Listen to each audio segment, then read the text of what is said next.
Good afternoon and welcome into the Britain Sports Network on a kind of a wintry-looking day here on our last Saturday afternoon together in the 2018 football season. I'm Jim Funderburg along with Jim Bellamy and John Bolello, who is in the booth with us here today and not on the sideline.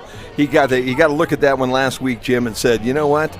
You brought the new guy in, and he got to sit in the booth the whole time. So, I've been here for 3 years. I need a little elevation here in my career path, so we're going to let him stay inside with us today. Yeah, that's very generous of you, too, because as you can see on the field right now, had a little bit of snowfall here in Albion, Michigan, and they did a really good job clearing the field off. It is going to make some footing a little bit questionable, but you walked the field a little bit ago, Jim. You can kind of give a first-hand perspective that it doesn't seem like it's as bad as it could be.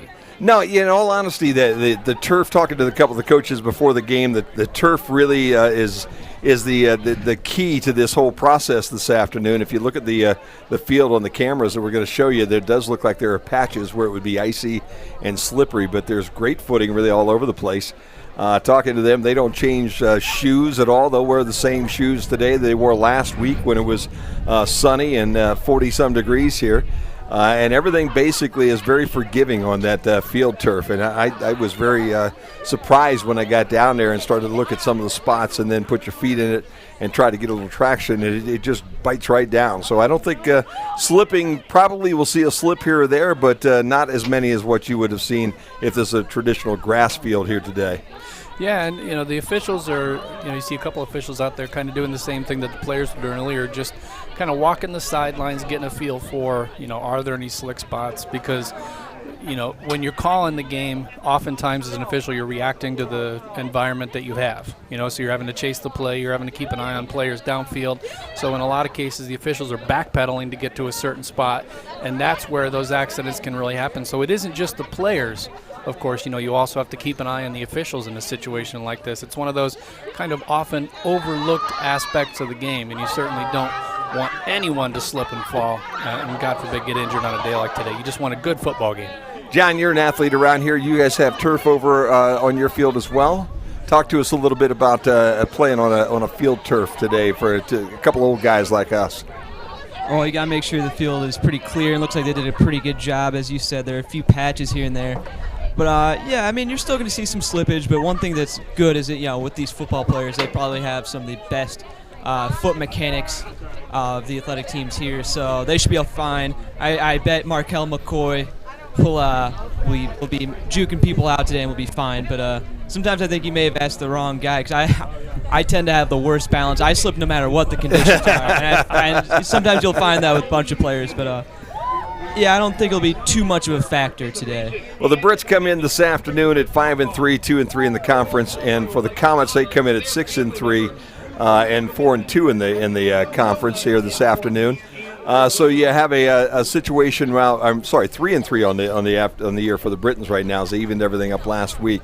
You got a ball game today, Jim. I think that plays out with the one primary theme. The gentleman that's been leading the team and leading the football program now for 22 years will be standing on the sideline for the very last Saturday afternoon of his career.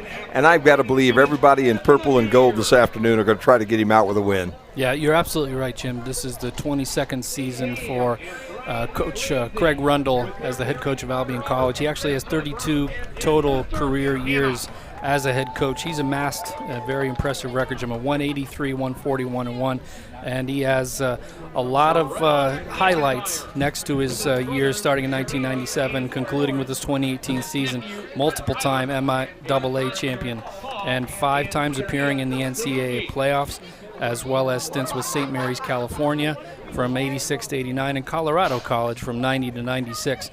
So he's 32 years total, 22 years with the Britons, and he's just an unbelievably consistent and steady coach. And the Britons definitely want to get him out on this last day with a big W. John, let's talk about that just a little bit. You're a senior. You're going to have that same situation going this year. The guys that are being introduced right now on the football field are our seniors. What's going through their minds at this point in time? I don't know exactly what they're actually going through. It's going to be different for everyone. Emotions are going to be different because I remember, last couple seasons, I didn't feel as close to the seniors as I maybe should have been. But then last year playing with those guys, I was blubbering when we lost in the playoffs, honestly. But I bet they're sad, but they know their season is coming to an end. They're not going to any kind of tournament, so I think it's there's less stress this game. I think they just want to go out, have a good time, get their coach's final win, go home, hang up the cleats. Yep, and call it a career. Right. Yeah, I was down, and Sean Cubitt-Miller was down on the football field with me when we were when I was checking the turf here today. And here's a senior who really in the last couple of years has really come on, played a lot of good football. I could tell you, Jimmy, he was revved up and ready to play a little football today, and I would expect that you're going to see an awful lot of good things coming out of number 94 this afternoon. Yeah, 94, one of those very aggressive go-getters on defense, and just one of the favorite players that you root for on this squad. I'm very excited to see what Sean is able to do. You're going to be missing a lot of good seniors today, but you're also Coach Rundle and his successors very blessed with the way the future lines up too, because in addition to it being Senior Day, you want to congratulate the seniors.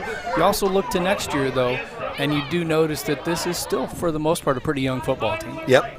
We are in week number 10, and really when you take a look at the standings around the MIAA here for week number 10, Jimmy, it pretty much proved all of the coaches that were out there in their preseason picks pretty correct because everybody picked trying to be on top. Everybody picked Hope to be number 2.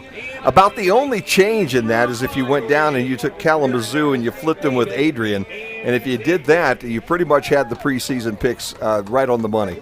Yeah, and the Kalamazoo team, that's an amazing turnaround for Kalamazoo. Like you said, you kind of look at them as a bottom third kind of team, maybe lower half. But they've had an unbelievable season this year, 4-2 in the conference, 7-2 overall. A lot of things to be proud about for that KZoo team, and hopefully they'll continue to build. The most exciting aspect of the MIAA is when the coaches poll turns out to be completely incorrect. Yeah. Where you start to see the parity and you start to see the teams that were expected to be on the bottom start to creep up. Kalamazoo is one of those squads where, you had them as a lower third team, but they're having a very, very good season. And the more that can happen, the more unpredictable the league is and the more balanced the league is. And that just frankly means more exciting football every Saturday. And, it is one of those games that I'm sure every Briton would like to have back. We were here to do that ball game. Kalamazoo played a very tough game that afternoon, but a missed extra point at the very end of the contest, failed to send it into overtime and give them a chance to win that ball game, and basically the Brits lose 20-19 to the Hornets when they came to town that day, and that's one I'm sure they're still a little upset with. And if you'll recall, that was the second consecutive game, I believe, that Kalamazoo won because of a missed extra point. Yeah. So there was some weird kind of reverse mojo going on, and we talked about it with one of the families that was parked in the lot down here, that we were on our way out, and we noted that, it was a couple weeks in a row that a missed extra point was what led to a victory. And they kind of said the same thing that you and I are thinking, and most fans are thinking, I'll take it. Yeah, no doubt. That's fine. However you win, you win. And, it was just a weird anomaly. But, again, not to diminish the quality season they've had. 7-2 is nothing to sneeze at, and this is a pretty tough conference, so hats off to Kalamazoo. No doubt about that. This afternoon, basically around the league, as we wrap things up, every game this afternoon is a 1 o'clock game, unlike last week when we played at noon. But you can see what's on the docket sheet in the MIAA here this Saturday afternoon. And there's a couple of pretty good ball games. Alma has to drive all the way up to Finlandia. That's about a 7.5-hour drive for those guys. You got Trine at Kalamazoo today, and you have Hope at Adrian. So 2 really good games there. Yeah, this is a loaded Saturday for the last Saturday. And, while Trine is the team that's probably the only lock, stock, and barrel getting into the D3 playoffs, there's still the outside possibility that you could have co-league champions. Sure. So, there's still a lot to play for, where usually on the last Saturday you have everything pretty well figured out. This is one of those days where there are a few games where there are still some things to be figured out. So it just adds a little bit of intrigue to what could otherwise be, an emotional day, but kind of a sleepy Saturday. This is kind of a pretty big Saturday for college football. Should be a fun afternoon. Trine does have everything wrapped up because the first tiebreaker is head-to-head. Oh, there you go. Okay. And obviously, Trine playing Kalamazoo today, they have already beaten Hope this year. So even if they lose today and Hope wins and they end up being tied at the top of the conference, the head-to-head will send Trine to the NCAA tournament this year. So that's how that one will go down as the year goes on. Should be a fun ball game, and we're going to talk a little more about it, but I would like to get the perspective from the man of the honor the day here, Coach Rundle. So why don't we do this? Let's go to the Coach's Show, see what Coach thought about last week's victory over Finlandia and how he's taken this last week in stride as he gets ready for his retirement after this football game today.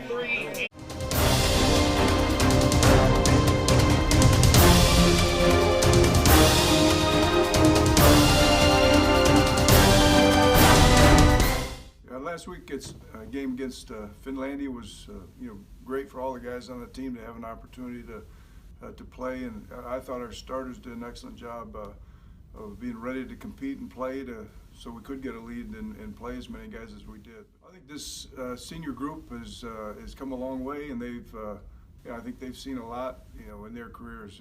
Freshman year we won a league championship. Their sophomore year we won a 9, and last year got a little bit better, 4 and 6, and then this year to get over the hump and get back, to competing, the way that we're capable of. So I think they've done a great job in terms of leadership, of getting guys back to the culture that we want here at Albion in terms of, expectations and in winning. Olivet's been a solid team, and they got a quarterback that's efficient. He hadn't thrown a pick all year. We got 2 running backs that are close to 1,000 yards, rushing. So, they want to run the ball, and we're going to have to do a good job of, defending that. And, defensively, I think they're solid, as well.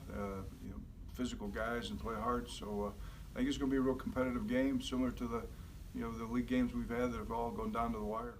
I think as the year goes on, every team's going to have bumps and bruises, and particularly get to the 10th game of the year. We've been fortunate to not have lost very many guys during the course of the year, but last week we probably lost as many as we've lost all season. So Justin Thomas will be out. He fractures collarbone, and Kyle Thomas, I think he'll play. He tweaked his hamstring, but he's been practicing all week. So we expect him to play and play well. But we got banged up a little bit, but we've got other guys that it's an opportunity to step up and show what they can do too. Oh, I'm excited to have Dusty become the head coach. I think he's put in his time and paid his dues, but he's got great enthusiasm. He's a really knowledgeable guy, in terms of football, and I think he motivates kids well. And but I think just the enthusiasm he has and the passion for Albion and in football is something that's contagious to those guys around him. So I think he's going to do a great job.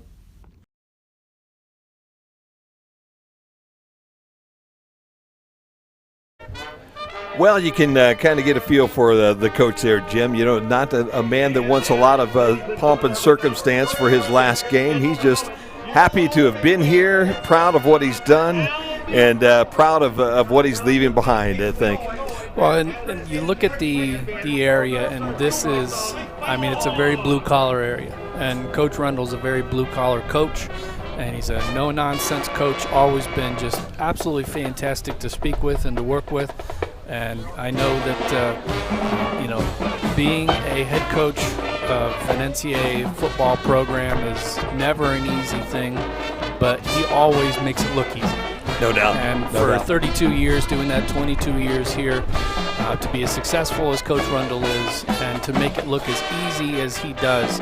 Obviously, he always works with a tremendous staff and has the backing of a great administration here at Albion College. But he's certainly just a one-of-a-kind guy, excellent coach, and will very much be missed on the sidelines. We will have a special for you at halftime, and then at the very end of our contest today, which will feature Coach Rundle and some of the folks that have some nice things to say about him and their experiences that they've had with him. So at halftime today and at the very end of the day, at the very end of the football game today, we will have features on Coach Rundle. The 8's basically getting everybody ready to go. We're going to head down to the field here in just a minute for the national anthem, as we're about 9 minutes out from the kick today. Should be a fun football Saturday here in Albion. And what I want to do is I want to throw up that email address again real quick, Ken, if we could, to let people know to send us a message at webcast@albion.edu. Maybe do something a little different this week since it's Coach Rundle's final game. It isn't something we planned, so it's something I was just thinking of on the drive up here. If you're a former player and you played under Coach Rundle, maybe a former assistant coach working with him either at Albion or some of the other stops he had, or just a family member, friend, or fan, send us an email and give us a recollection of your time with Coach Rundle. Just a quick 1 to 2 sentence memory, something we can share. Maybe it's something that's kind of personal, but that'd be great to hear from you.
Back here at Albion College as the national anthem plays, and we're getting ourselves ready for some football here today. And let's turn it right down to the ball game right now. The Comets come into town today, Jim, and basically have an offense that is very efficient, okay? This is not a football team that gives the ball away all that much. In fact, when you take a look at the quarterback that'll be leading the way for them today, Lane Porter is a big fella that comes in from Lansing. He's a senior, all right?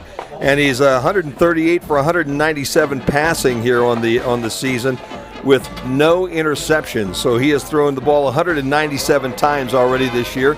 Not a lot necessarily. He's very efficient with what he does, but the one thing he's the most efficient at is not giving the ball away. Yeah, and you look at the balance from last week, 37-34 victory over Alma at home. The balance on offense incredible, 235 yards through the air, 242 on the ground. They did have one turnover, but again, like you said, that was not an interception. He's been perfect on the season in that regard. Pretty even in terms of time of possession, but again, you look at the balance and you look at the accuracy. Just a tremendous job by Lane Porter. And that was a squeaker all the way down to the end, Jim. They threw a 39-yard touchdown to Jacob Jodway with 1:33 left. And then they had to get an interception with 23 seconds left to hold on for the 3-point victory.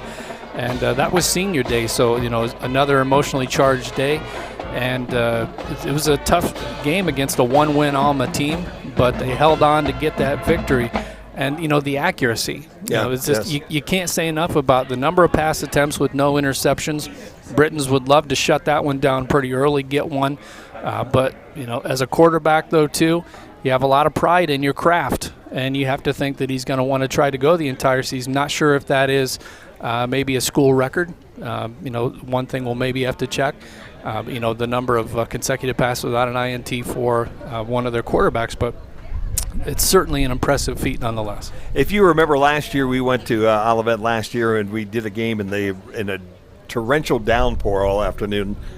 He was 11 for 17 last year, 232 yards, 3 touchdowns, no interceptions, ran the ball in a couple of times, only had 9 yards total rushing last year against us, but he all by himself accounted for 5 scores that afternoon, 3 in the air, 2 with his own feet, 3 yards and 5 yards. So Lane Porter is a young fellow that you're going to have to deal with. Now, in that backfield, though, you've got Jamal Martin and you have Matthew Ellis, 2 young fellows that will probably go over 1,000 yards this afternoon no matter what. as Martin sits at 967 and Ellis sits at 995. So with any kind of normal production out of those two guys this afternoon, both of them will get over 1,000 this afternoon. So you have a running attack, as you said, a very balanced passing attack, and it's going to be a very difficult situation, I think, for this Brits defense this afternoon to be able to try to pick their poison as the afternoon goes on. Multiple threats, as you said, with Martin and Ellis. Last week, Martin had 17 carries for 122 yards and 2 scores. Ellis was more of a dual threat, 18 carries for 136, but also 5 receptions for 61 yards. So the more you can pose a threat as a running back, as an H-back, that kind of thing, perhaps even go for a pony look with 2 backs in the backfield and then spread one out into the slot or something like that. It makes things very difficult for the defense, because then you're basically just hoping that your linebackers and your safeties have coverage speed. That linebacker on running back matchup is always tough, whether it's a linebacker covering a halfback or covering a tight end out of the backfield. The only possible equalizer could have been the field conditions. Sure. But even in that case, the advantage goes to the offensive player. The offensive player obviously knows where they are going before the ball is snapped. The defender typically has to react, so they're backpedaling and having to guess. So their path isn't as sure. And so, when you have the dual threat at running back, boy, especially if you have them both out there, then all bets are off. You never know what kind of offense you're going to get. Flip it over to the other side. The Brits bring in the number 1 offense in the MIAA. They're actually number 4 in D3 football all around the country here this year. They're averaging just over 534 yards a game. Versus the Olivet defense is only allowing 345 yards in every afternoon, and they space that out pretty well as well. But when we take a look at the team today, it's going to be interesting. Kyle Thomas last week tweaked the hamstring early in the ball game and didn't come back into the game, didn't need him in the game. Coach in the pregame show says Kyle's going to play a little football here today. His brother Justin, though, he won't be on the football field this afternoon for the Brits. Nope, that was a upper body injury. I don't know, are we allowed to say Sure. what the injury? Okay, broken collarbone. Not able to suit up. Obviously, the season's over. Okay, Captain, shake hands, but that'll definitely be, Justin was one of Kyle's most trusted targets. And, that's obviously going to influence the way the offense is set up. However, last week, the Britons gained 461 yards on the ground. Sure. Yes. So, yeah, but again, I don't expect that to happen this week. That would be awesome if it did, but I don't think it's going to. So the coin toss, I think, will go to Olivet, I believe. And I believe they're going to defer. Olivet won the toss and will receive. Good luck, gentlemen. They're going to take the football. There you go. There's an interesting call. How many times? First time I've seen a team not defer. Well, it's an offense that they like to have on the football field, and I think you've just found out which side of the field the Comets feel the most comfortable on, and that is having the football in their possession. On the other side of this, the defense here this afternoon for the Britons will be, again, without David Akama, who is out for the year, and also out is Rayshawn Robinson. So some of the other fellows have been stepping up over the course of the last couple of weeks, and will have to step up again here this afternoon to be able to make this all work out for the Britons here this afternoon. So this is going to be a good one here this afternoon from Albion, Michigan. We're happy that you're out there. Make sure you send us some messages as we go this afternoon. Let us know where you're at, what you're doing, what your memories might be of the coach. And don't forget, at halftime, we'll have a special on the coach and also at the very end of the football game here today. So there we go.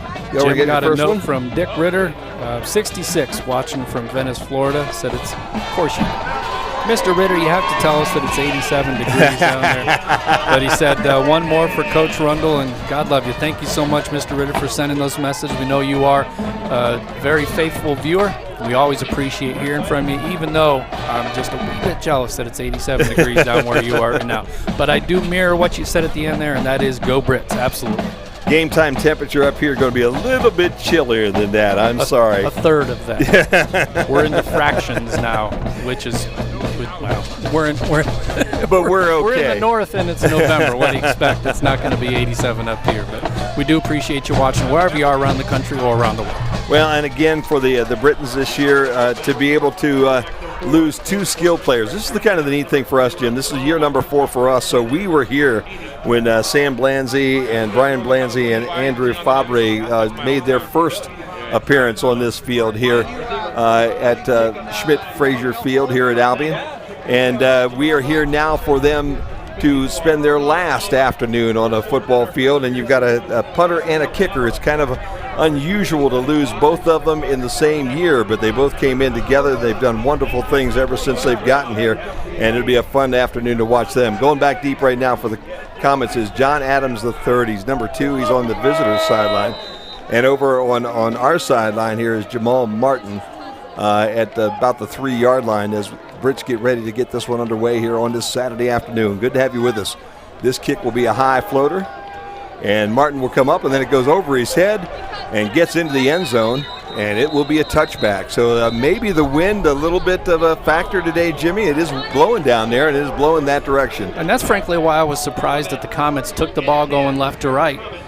The wind is definitely blowing to your left as you're watching right now, and the specialists were able to get, I'd say, probably a good 10 yards in the air more on the kicks and the punts going in that direction. So unless you think you're just going to score every time you have the ball and your extra points really aren't going to be much of a challenge, it's certainly going to play into, what you do on 4th and, say, 3, 4th and 4, depending on where you are.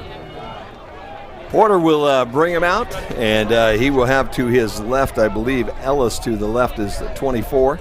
And he will turn it, hand that football off to Ellis, and Ellis has a little bit of room. Maybe that's 21. I'm not sure whether that was Martin or Ellis. We'll have to wait for him to get up off the ground here from our perspective. 21. So it was Jamal Martin with the initial run for about 2 yards. And from up where we are, now you can see the back of him. But when he first started, he was sideways, and you can see just a 2, and that's all I was trying to figure out. They'll put doubles out in front of us, a single to the top, and line up exactly the same way, as it's 2nd down now and 8 for the Comets. And you have another H-back in the slot down here near side. Fake handoff, and they'll throw out here to the wing. Dropped it. And the ball a little bit off target, and it will be bounced, and it will be incomplete. Now it'll be 3rd down now and 8. And even if this was considered, it was absolutely a forward pass, but even if we're considered more of a lateral, he did fall on it at the end of the play, although he really had a hard time getting his hand on that ball. Ball is going to be a little bit difficult to deal with, I would think. As a receiver, I think usually you're going to want to get those hands out and snag it out of the air. You might end up wanting to cradle these a little bit more. Ellis out here on the side with Thomas on the home side. They're the 2 wide receivers. And again, the single running back in the backfield is Martin. Ball comes out of the hands and is picked up again by Porter, but Porter dumped back inside the 15 at the 14-yard line, Jim. Just had the yips. You see him back to pass. The ball just falls right out of his hand. And you'd like to be able to blame the weather, but it's not like they haven't been out here warming up with those balls. They know what the weather's like. They know what the ball is like. So we have a little confusion on special teams right there, but the Brits do finally get one player off. So Tyrone Connor, the punter here. There's only 10 men on the field for Albion, by the way. And he gets the short kick into the wind that is going to hit at the 36-yard line. It will take a Olivet bounce across the 40 to the 42-yard line, and the Britons all of a sudden have great field position to get things opened up. And that's exactly why I couldn't believe that they chose to go the direction they did. And if they had to kick the ball, the wind is definitely blowing hard right to left. It's going to knock those punts and those kickoffs down. So the Britons can take advantage. They could toy with the possibility of long field goal attempts here in the first quarter because they do have the wind at their back. Thomas will open it up. Freeman will be in the backfield with him as Kobe Canfield, the wide receiver, right in front of us. And the Brits send 3 receivers bunched up to the top. First drive of the afternoon for the Britons. Let's see whether they'll open up with a pass or they'll go on the run. They'll put the ball on the ground as well as the handoff goes again into the backfield for basically a pickup of about a yard by Freeman, maybe 2 to the 40. So they'll give him 2 as both teams trying to feel this out early on that turf with that opening play. Thomas again with doubles on both sides. He'll throw this one. He's got his guy out in the flat. That's Pours up the sideline right about the sticks. Let's see if he got in front of him or behind him. Yep, he got just enough. That'll be a first down. They'll move the chains here, and the Brits have the first down of the afternoon here in Albion. And just what we thought, he cradled that one with the forearms into his chest instead of trying to snag that one out of the air. Triples down here right in front of us, Blanzy in the middle.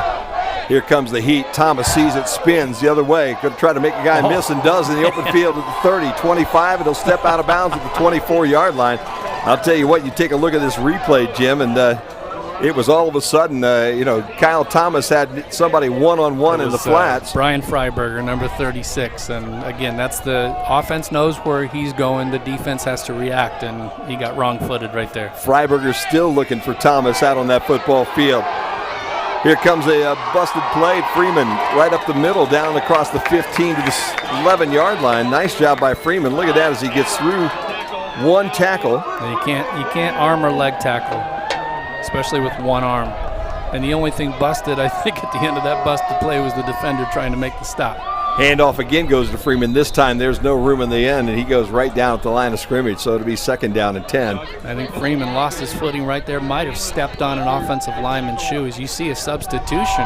If Thomas were in a hurry to snap, he's not looking right now. He's looking to the sideline for a play, but the Comets were able to get one on and one off.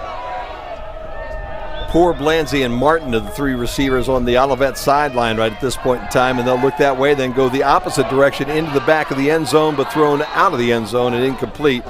Good idea as Thomas looked up towards those trips at the top of the football field, and then came back to the one-on-one coverage that he had down here with Canfield. But the ball thrown a little bit wide and out of bounds, and Canfield really did not have the opportunity to make a play on that football. Nope. It's one thing the quarterback always needs to do is put in a position where only your receiver can get it. Problem is that one sailed way out of bounds. Had Devin Paskavich on him in the end zone. Throw this time in the end zone is complete for a touchdown. Yes, sir. I believe that's Mr. Blanzy. So the big senior gets the first score of the afternoon as Brian Blanzy pulls in the touchdown catch from 10 yards out. And just like that, Brits on the scoreboard first here this afternoon. Watch the protection, Jim. 3-man rush. Well picked up.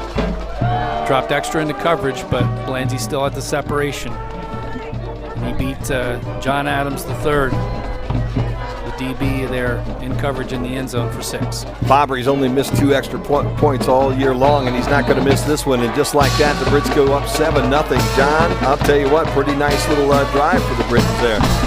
Yeah, that was great. They were able to move the ball effectively, and no one tried to play any hero ball. No dangerous plays. Just keeping it simple, getting passing the sticks, and I believe they had an under 2-minute drive there. And obviously they had that great field position with that punt right into the wind. So great start for the Brits. They just gotta keep playing smart. No reason to get a little risky. We'll see how they can do on defense here. See if we can hold them to another 3-and-out. Call that a 12-yard touchdown pass for the Britons, and the Brits up 7-0 here as we each have one drive under our belts here in this final football game on this Saturday afternoon from Albion. Short kick. Very short. Will be fielded at the 15-yard line. And Martin still on his feet at the 28 and then dropped down to about the 29-yard line. Really good tackle right there by Drew Schaefer, Jim, number 26, because he had a lane to the outside right there if he didn't catch him from behind. And he had some good seal blocking to the outside. I have a message here. It says, "Go Brits" from Beth Nolan, Mark Nolan from Farmington. His son is redshirt Ray Massa. So thank you, Massa. Thank you so much for sending us that message. Always great to hear from you. Jacob Johnway is the wide receiver that gets one-on-one attention right in front of us by Ralph Gaston as the Comets come to play one more time. Doubles to the top again. One single running back in the backfield is Lane Porter, who had a little difficulty in that first drive. Handed on to the football, turns and hands off, and straight up the middle comes Matthew Ellis, and that'll be a couple, maybe 3 yards at about the 34-yard line. So give him 3.5, almost 4 on that opening carry. Here's a question for you, Jim. Mm-hmm. Quarterback had difficulty gripping the ball the last time. Ball fell out of his hand. Does the offense become more one-dimensional as a result? And if so, how tough is it for them to get 100 yards for 2 different rushers in a game like today. Well, I'll tell you what, I think you adapt to it. That first drive out, everybody's got a little jitters. Everybody's in their last game, but, you got a quarterback who's in his last game. Again, a handoff this time to Martin, and Martin not finding the running room quite as available to him this time as he picks up about a yard to the 35. Now, the neat thing about these two guys, with Ellis, he only needed 5 yards to get over 1,000 yards today. Martin needs about 33 to get 1,000 this afternoon. In all likelihood, they're both going to get it. But again, it's, if Lane Porter's having trouble gripping the ball, he's going to need to complete a couple passes, I think, on defense before I really go back to respecting the dual threat ability. Porter again in that pistol look with doubles to the top, single running back in the backfield. He'll roll to his left and then drop it off into the flats. He's got his intended receiver. That's Ellis, and I think Ellis has enough for the first down as he crosses the 40 to about the 41-yard line. That will be enough for a first down. Exactly what the Comets needed right there. It was an obvious passing situation. He did have a back to his left hip, but it saw a little bit of extra deliberate delivery right there to hold on to that ball with 2 hands before he released it. Didn't want to fumble another one. So, it's a game of adjustments, not only on defense to the lack of pass, more run, but also for Porter, being able to grip that ball and trust his ability to throw downfield. John Way's in the slot right now, and you got to believe they're going to try to get him the football, number 25. They'll throw to the outside guy, and a nice job, almost picked off. Nick Thomas, the intended receiver, and Ralph Gaston just about took that one to the house. And again, that's the wind right there. That's a long pass across your body to the outside. That ball probably travels, what do you think, Jim, maybe about 20 yards? Yeah, every bit of it. You bet. And the wind's holding that one up. Good break on the ball by the defender. And very fortunate for the Comets and Porter that was not intercepted. Would have been his first of the year. Thomas has a definite size advantage over anybody that's out there. He's 6'4" and 2 1/4 out of Fort Wayne, Indiana. He's another one of these seniors on this Olivet football team. And again, Porter in that pistol look. He'll hand the football off. Oh, good job by the defense right there with the seal. Didn't even get credit for the stop, but Kamari Hurd, Jim, number 9, sealed the left edge right there. They were trying to run a little bit of a like a jet sweep kind of look. And Hurd sealed off the left edge, so he wasn't able to cut it out. He had to basically cut it back into the arms of a couple defenders for a very short gain. Ellis basically gets back to the line of scrimmage pretty much. And it'll be 3rd down now and 9 for the Comets on their second drive of the afternoon. The first one was 3 and out. They did pick up a first down here and looking for first down number 2 in the Britton's defense. Looking to get him off the football field one more time. Porter looks, throws. He's got his guy. That's Jodway, and Jodway will be into Britt's territory for just enough for the first down as he went to the sticks plus a step and got exactly what he needed. And the first down will keep the sticks moving and keep the ball in the hands of the Comets here on this Saturday afternoon. Very effective and efficient 3rd down offense right there. You ask your receivers one thing. Run me a pattern that gets just past the sticks, and if you have to do a comeback route to shake the defender, make sure you're still past the first down marker. Good job. Doubles top and bottom, but they'll turn and hand the ball to Martin, and Martin has a little more success going off left guard as he's across the 45 down to about the 42-yard line here of the Brittons. Watch the offensive line clear out the middle right there. Sean Cubitt-Miller, the young fellow that we were talking about in the pregame show with that tackle, another senior, gave him about 6 yards on that first down carry. It's 2nd down and 4. 8:35 to play here, opening quarter. Brits with the football on their first drive went short field and went in for the easy touchdown, and Olivet now trying to answer. Again, back to the same running back. That's Martin, and Martin kind of jumps over one and then gets upended just short, I think, of the first down. It'll be 3rd down and short. Just a little bit short of the marker, just inside the 40. Needs to get to about the 38 to move the chains. We are at the 8:07 mark of quarter number 1. Britain's up 7-0 here on the Britain's Football Network. Ellis now in the backfield. Jodway stands in the slot here on the home side, and Nick Thomas is the wide receiver here closest to the sideline. Now they move that other receiver into that H-back spot on the visitor sideline. They'll bring him in motion. And they'll turn and hand the football off, this time to Ellis, and Ellis will have enough for the first down as the offensive push up front will get him a couple. Just knowing where the first down is, that's so valuable for our football players. Very aware of their situation, where they are in the field, where they need to get. He didn't make himself susceptible to any risk He saw the spot, dove for it. That's all you need. Interesting to watch this football team as they will move the two halfbacks out into the slot, and that's where they have Ellis right now as they keep Martin in the backfield.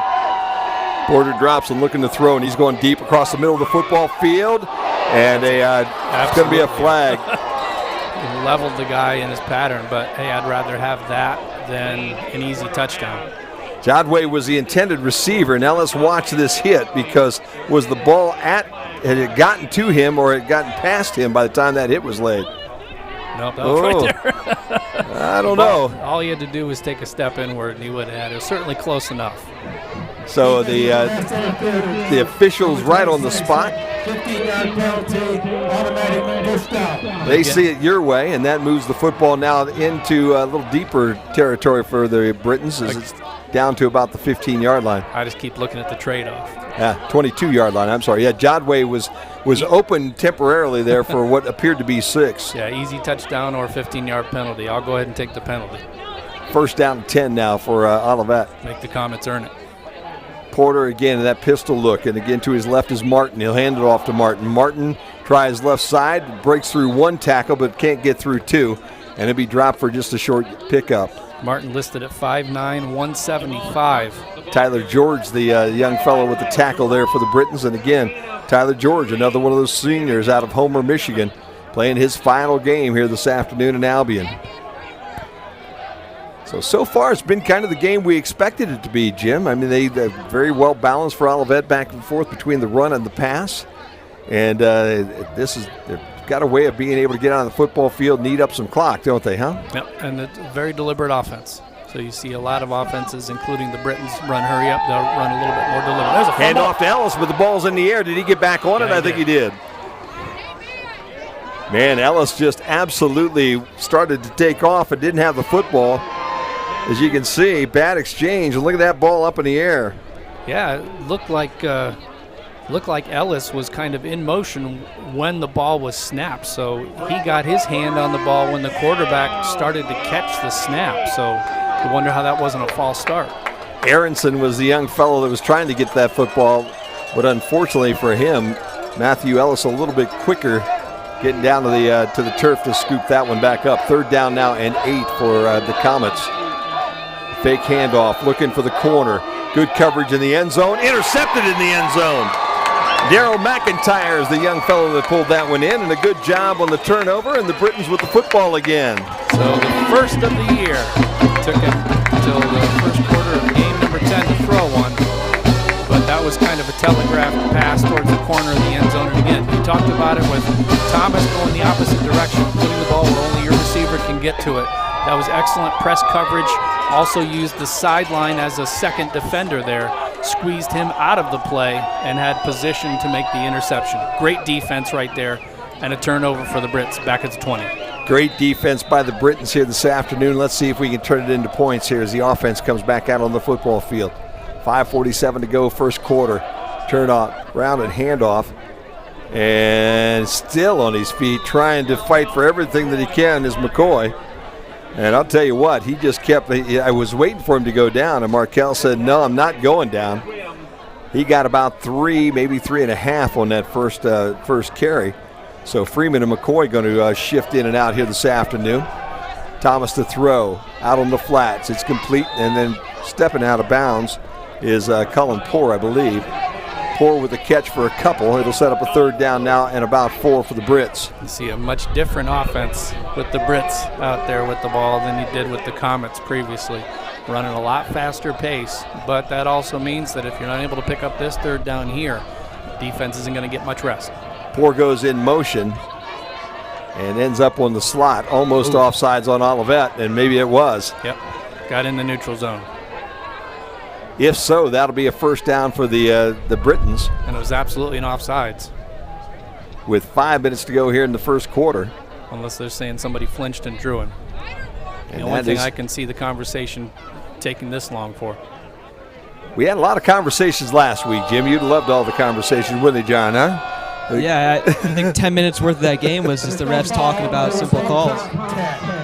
Okay, that's what I wondered. There was no contact, and they did get back on side before the ball was snapped. You can jump and you can get back if you don't make contact. However, if a defender jumps into the neutral zone, an offensive player can get out of his stance and engage contact to draw the penalty. So Martin and Poor on the top of the screen there.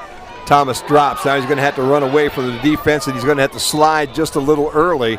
So he will be about 2 yards shy of that first down marker, and the Britons are going to have to kick this ball away after the Olivet defense forces a 3-and-out. And again, that's the situation from last week where a little bit of a nagging injury right there, maybe not wanting to initiate as much contact on that third down scramble. Hayden Barry-Coulier on the back deep here for the Olivet Comets at the 35-yard line as Landsey gets ready to kick it. I think they're offsides. Yeah, they are. Number 2 was offsides. Britt's going to get this football back again. They can just let him do whatever he wants to do at this point in time. Nice job of rapping and tackling out at the 30-yard line by Cole Hollenbeck. But number 2, basically, John Adams III, I think a little anxious on that punt block. Came off right side right there, was almost. Defense, number 2. That 5-yard penalty will give the first down. Almost able to high-five Blanzy before his punt right there. Yeah, he really Ask was. him, what's your Thanksgiving plans? You have family coming in? For the Britons here this afternoon, Jarrett Jones, Gambarski, Barrett, Bowser, McKinney, the offensive line this afternoon. Brian Blanzy, the tight end. Freeman and McCoy have been swapping in and out of running back. Justin Thomas out for the rest of the year here today. Marlon Martin, Colin Poor playing wide receiver, and Kyle Thomas at quarterback, and he's going deep on play number 1. Got it, man. And it's Kyle. Oh, almost. What a nice job of trying to get out and get after that one. I'll tell you what. Talk about selling out for the ball right there, laying out for the ball. What an effort. Colby Canfield, the sophomore, as you can see this replay. Had it on his fingertips, ground, knocked it loose. What an effort, though. Second down now and 10 as the Brits went for the home run on first down. Turn, handoff. McCoy will have about half of them as he's across the 35 out to about the 37, almost the 38-yard line on second down. Set up third down and a very manageable 5 for the Britons. The junior with a very strong leg drive on that run right there, Jim. Met maybe 2 yards past the line of scrimmage, and you can see he drove it about an extra 3 or 4 there. Give him 6, actually. Third down now and 4 as Olivet shows blitz. Here they come. Nice little toss out to McCoy in the flats. He's got a blocker. He's at midfield, working the sideline into Olivet territory, the 45-yard line. They may give him the 44 before he's done. It'll be first and down and 10 for the Brits in Olivet territory. And that's the nice thing about the blitz. If you can hold on just long enough, you can let those defenders through. Cleans out a nice open space for your halfback to get out into the flat. Canfield and Blanzy right in front of us. They'll hand the ball to McCoy. McCoy again with some room as he crosses the 40 down to the 38-yard line. John, what's going on around the conference? Any scores here early? Not much to report right now. In the Trine Kalamazoo game, Trine is up 7-6. Kalamazoo, they have the 6 off of a missed extra point. So irony there. And then in the Adrian Hope game, they're tied at 0 halfway through the first quarter. There you go. Brits show motion and then go right back up the middle to McCoy, but we have a whistle and everything gets blown dead early, and it'll be a procedure call against the home team. So instead of second and short. Ball start, 51, offense, 5-yard penalty, repeat, second down. It'll be second down now and 7 for the Britons. And that'll be Chase Bouchard on the false start there. And you want to talk about extra points, guys. Remember one thing, Olivet played Trine to a 1-point game, all right? Olivet actually went for 2 at the end of the football game to try to win and lost 50-49 to the number 12 team in the country. So how good is this football team in white and red this afternoon? They're pretty darn good. Pretty darn good. McCoy again, this time no room in the end as he gets knocked down right at the line of scrimmage by Mo Young, number 1. And also Chase Kavrick, number 35, to clean up there. The senior with his final game of the season. As you see 2 players coming off, and again, This is that drawback to having the sidelines call the plays. If they're really running hurry up, you see two guys coming off, you snap the ball, you get that extra 5-yard penalty. Serzo in the backfield now on this 3rd down and 9, and they'll throw the ball underneath. It's complete, but unfortunately a good job by Adams to be able to be right there on the coverage, and down he goes. That was Colby Canfield that'll get about 5. And the only reason that play didn't bust out for a huge gain was the ball was unfortunately thrown a little behind the receiver. He had to stop, turn around over his right shoulder to catch, which slowed him down. The defender was able to close. Well, now here's one where do you consider a fake kick here at this point in time? Looks like they're going to bring everybody. Blanzy back to punt. And you've got 10 guys on the line of scrimmage from Olivet. Here they come. Ball gets away. Nice high kick. Takes a bounce into the end zone, though. Unfortunately, the Brits not able to spin that ball back out to the 1-yard line. So the touchback will give Olivet the football back, trailing 7-0 with 1:28 to play here in the first quarter. Jim, authors and visiting professors H.R. Webster, Leah Penina Wilson, and Ryler Dustin will be reading their poetry Wednesday, November 14th at 5:30 p.m. in the Wendell Will Room in the Albion College Library.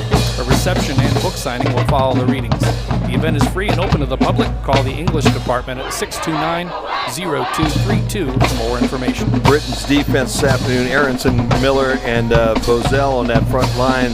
Hurd, Ladd, Slates, and Jackson, the linebackers. Gaston, Schaefer, Padelt, and McIntyre in that secondary, and they're going to try to keep this Olivet offense under wraps the way that they have so far this afternoon. A couple of running backs now in the backfield.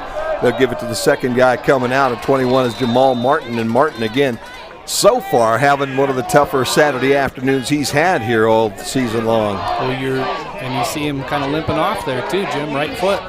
Martin with 14 total yards right now, John. That's right? Not a good sign. We take a look at a couple quick stats. Ellis with 9 right now. Yeah, after talking to an Olivet statistician, apparently Olivet has only had 4 1,000-yard rushers in school history. So it looks like with Ellis, if I have my math correct here, with those 9 yards, puts him over 1,000 to be the 5th player in Olivet football history to reach that mark. Well, we could see a 6th already this afternoon as well. Let's hope we can keep him boxed in just a little bit. Coming around that left corner is the gentleman we're talking about, Matthew Ellis, and he's able to get up that sideline. And they will say he stepped out of bounds just in front of the stick, so it'll be now a 3rd down and short for Olivet. Thought we had maybe an injured Brit there at the end of that play too, Jim.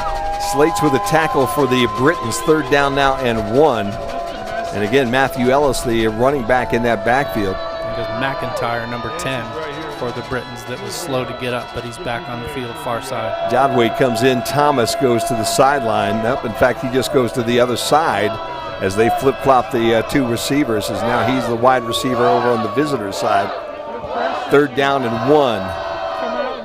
Man goes in motion off that H-back spot. They'll turn and hand the football off, and Ellis will be forward for enough for the first down as he's close to the 35-yard line. Just such a tough guy to tackle, Jim. I mean, you can see how quick he can twitch.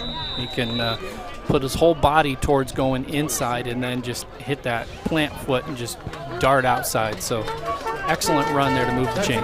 That is the end of the first quarter, and we played one here in Albion with the Brits on top 7-0 here on the Britain Sports Network. I'll tell you what, it has been a pretty interesting football game so far. John, I wonder if we grab a couple of first quarter stats maybe there and see how these two teams are going. Yeah, if we're looking at overall team statistics, Olivet with coming in with 5 first downs, as well as Albion, so both 5 and 5 there. In terms of 3rd down efficiency, Olivet had that one nice drive, so they're 4 for 6, 67%, while Albion is 2 of 4, 50%. 18 plays for Olivet compared to Albion's 16. Total yards though, Olivet with 40, Albion with 82, so very wintertime football. Yeah. A lot of big plays going on. No other. One interception for the Brits, and again, that was the very first one this year for Lane Porter, John, which was a costly one for him because he tossed it in the end zone. Yeah, went for the home run ball, and McIntyre made a great play on it. Probably the biggest stat is time of possession with Albion with 11:57 in that first quarter. to Olivet's just over 3 minutes. We flip things around now. Olivet coming from your right to your left in their white jerseys with the red trim. And it will be first down and 10 for the Comets. And they'll go right back again to the ground game. And Ellis finds his way through the middle of that interior line and all the way close to that first down as he got 9, almost 10 on that first down run. Watch his running style. Watch how small he gets. And he camouflages himself behind the big offensive lineman. The defenders get engaged with the offensive lineman. They stand him up, and he kind of gets very small, very low. And he hides almost behind those offensive linemen. And you combine that with his ability to cut as easy as he does. And he gets, just incredible burst off those runs. So he's definitely a big threat in the running game. And they will give him 10 and move the sticks. It'll be first down and 10. They'll fake it this time. Toss it out to the flats, completed midfield, crossed into Albion territory, but a late flag comes in after that play, and we'll see what that call is, Jim. Got to think that's going to be a hold on the offense here, but we'll see. The flag is marked just past the first yard marker, but if it is an offensive hold, it'll back them up. Tamar, 15 is Tamar Hart-Wilkins, the receiver on that play. Made the catch. It's got to be either a hold or a face mask. The quarterback. Ooh. Number 36. 15-yard penalty. Automatic first down. I guess what I want to know is that was the farthest official away. There's no foul on the play in the defensive backfield. No foul on that play. We're going with the roughing the passer. Okay, there you go. So there were two different flags on the play. The one that I saw from the farthest official away was probably the defensive penalty they talked about downfield. I did not see the roughing the passer penalty there. So 15 yards and an automatic first down moves them inside the 40 to about the 34-yard line at the 14-15 mark of the first half. Just underway here, quarter number 2. Brits on top 7-0. Olivet trying to answer that score that happened on the Brits' very first drive of the afternoon. Again, Porter in that pistol look. Single back in the backfield with him, and he'll turn and he'll hand it to him. That's Ellis. And Matthew Ellis basically going nowhere. Did end up with a yard, maybe 2 out of that whole thing. But you're right, Jim. Couldn't get those Michelin tires to dig into the turf here, could he? Nope, slipped cutting back, and you wondered, are there any slick spots on the field? Perhaps we just found one right around the 35-yard line. And I still have not seen Jamal Martin back out on the field. I know he limped off in the first quarter. I wonder how serious that presumed ankle injury is. Second down and 8 now for the Comets. Doubles here on this side, single to the top again. One running back next to the quarterback, Lane Porter. And Porter's going to drop the throw. Here comes the heat right up the middle. Stands in there, completes it inside the 20 to about the 19-yard line. And that's Jodway, 25 on the end of that reception. You want a young fellow who can make a catch for you. This guy can do it. Last year, he single-handedly broke our hearts, Jimmy. He had a 92-yarder and a 56-yarder. So you'll give him those 8 or 10, 15-yard passes all day long. But, again, you don't want to let him get behind you. Well, it's his ability to find that open spot. He had defenders all around him, and nobody closed. So he ran a nice, crisp route, a little bit of a comeback route right there, a button route. Well past the chains, easy first down pitch and catch. Ellis this time tries left end. Brits in pursuit, and they won't let him get away. They make it down to about the 15-yard line, so give him a couple on that run. Certainly stretched him out right here as he runs left end. And you see the good blocking by the wide receivers there, but the defenders had good closing speed as well. Donovan Slates wraps him up and drops him after a pickup of about 3. So ball sits right on the 15-yard line. Second down and 6 now for the Olivet Comets. Again, Ellis in the backfield. Hand the ball to Ellis again. Room on the left side, and he's on his way to the end zone. Wow, I'll tell you what, a hole that he had to run through there, Jim. Yeah, that was excellent blocking by the offensive line. You've seen that run up the middle have some success. That's by far the longest gain up the middle that the Comets have had, and this takes them to the house from 15 yards out. Watch the blocking up front. Missed tackle right there at about the 10, and that's the only guy to touch him. So the extra point to tie it is about ready to be tried here by the Comets. And Douglas Pollard, who is 43 of 46 on extra points on the season. Offsides. Good snap, good placement, and the ball was, I think, right through the uprights, but we have a flag and a whistle before everything got underway. The ball was kicked about 2 miles, I think, Jim. So that one became a practice kick, it looks like to me. Offside. Defense. Number 91. Wow, now do you move it forward and go for 2, or do you move it forward and kick it again? Looks like that will be their option. Yeah, you wonder if you're the Comets, if you're just going to kick anyway. It's too bad that they can't count that and just assess it on the kickoff. You've already gone through the process once, and that's probably what they're confirming right now. But I think they blew the play dead. Yeah, I think the before. play was blown dead before he actually kicked the ball, so he's going to have to kick it again no matter what. 91 offside. That penalty is declined. Extra point. Okay. So they're going to kick it again from the same exact spot.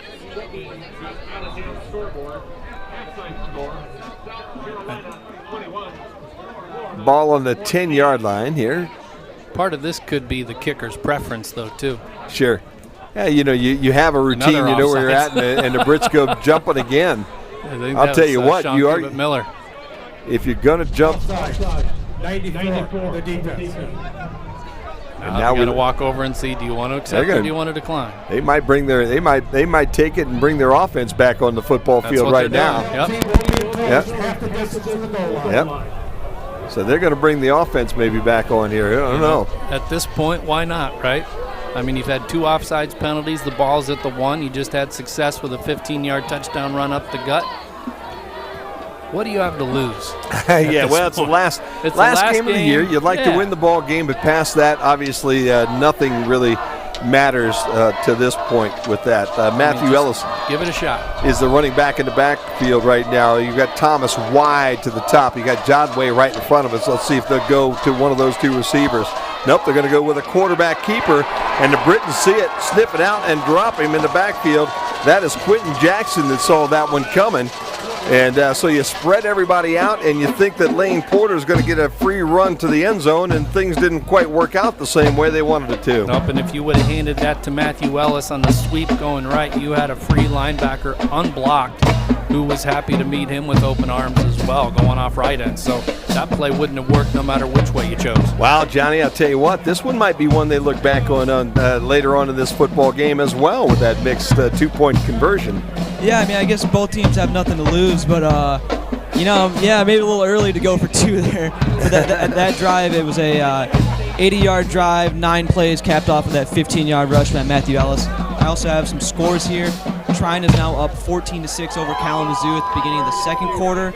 And in Division I, Ohio State is leading Michigan State 7-3 at the half. Ah, there you go. Okay, couple Big Ten score and also MIAA score here for you this afternoon. Marlon Martin will be the young fellow on the home side right in front of us, number 4. And then Isaiah Gibson, number 6, over on the visiting side. Both these guys right around the 5-yard line awaiting the kick here from Olivet. And now you'd maybe wonder if they would get a little crazy and try to onside kick one. See if you're sleeping a little bit, Jim, but we'll see. 12-12 to play in the first half of play here from Albion. They'll kick this one deep. And Martin will watch it go over his head, bounce at the very back of the end zone, and skip its way through, and the Brits will have the ball on the touchdown back, first down and 10. The run of the Albion College theater production of Men on Boats continues next week. The curtain rises at 8 p.m. for performances Wednesday through Friday, and there are shows at 2 p.m. and 8 p.m. on Saturday. Call 629-0344 for more information. Britain's offense back out on the football field here this afternoon. They scored on their very first drive, and since then they've been a little bit quiet here today. Let's see if they can't turn that around here with their first possession here of the second quarter. Thomas, again, the quarterback. He'll line up in the pistol. You kind of wonder whether the senior Blanzy will get any time this afternoon in that signal caller position, but we'll find out. They bring Poor in motion. Before everything happens, we have a procedure call, I believe, maybe on the Brits. Flag before everything got going.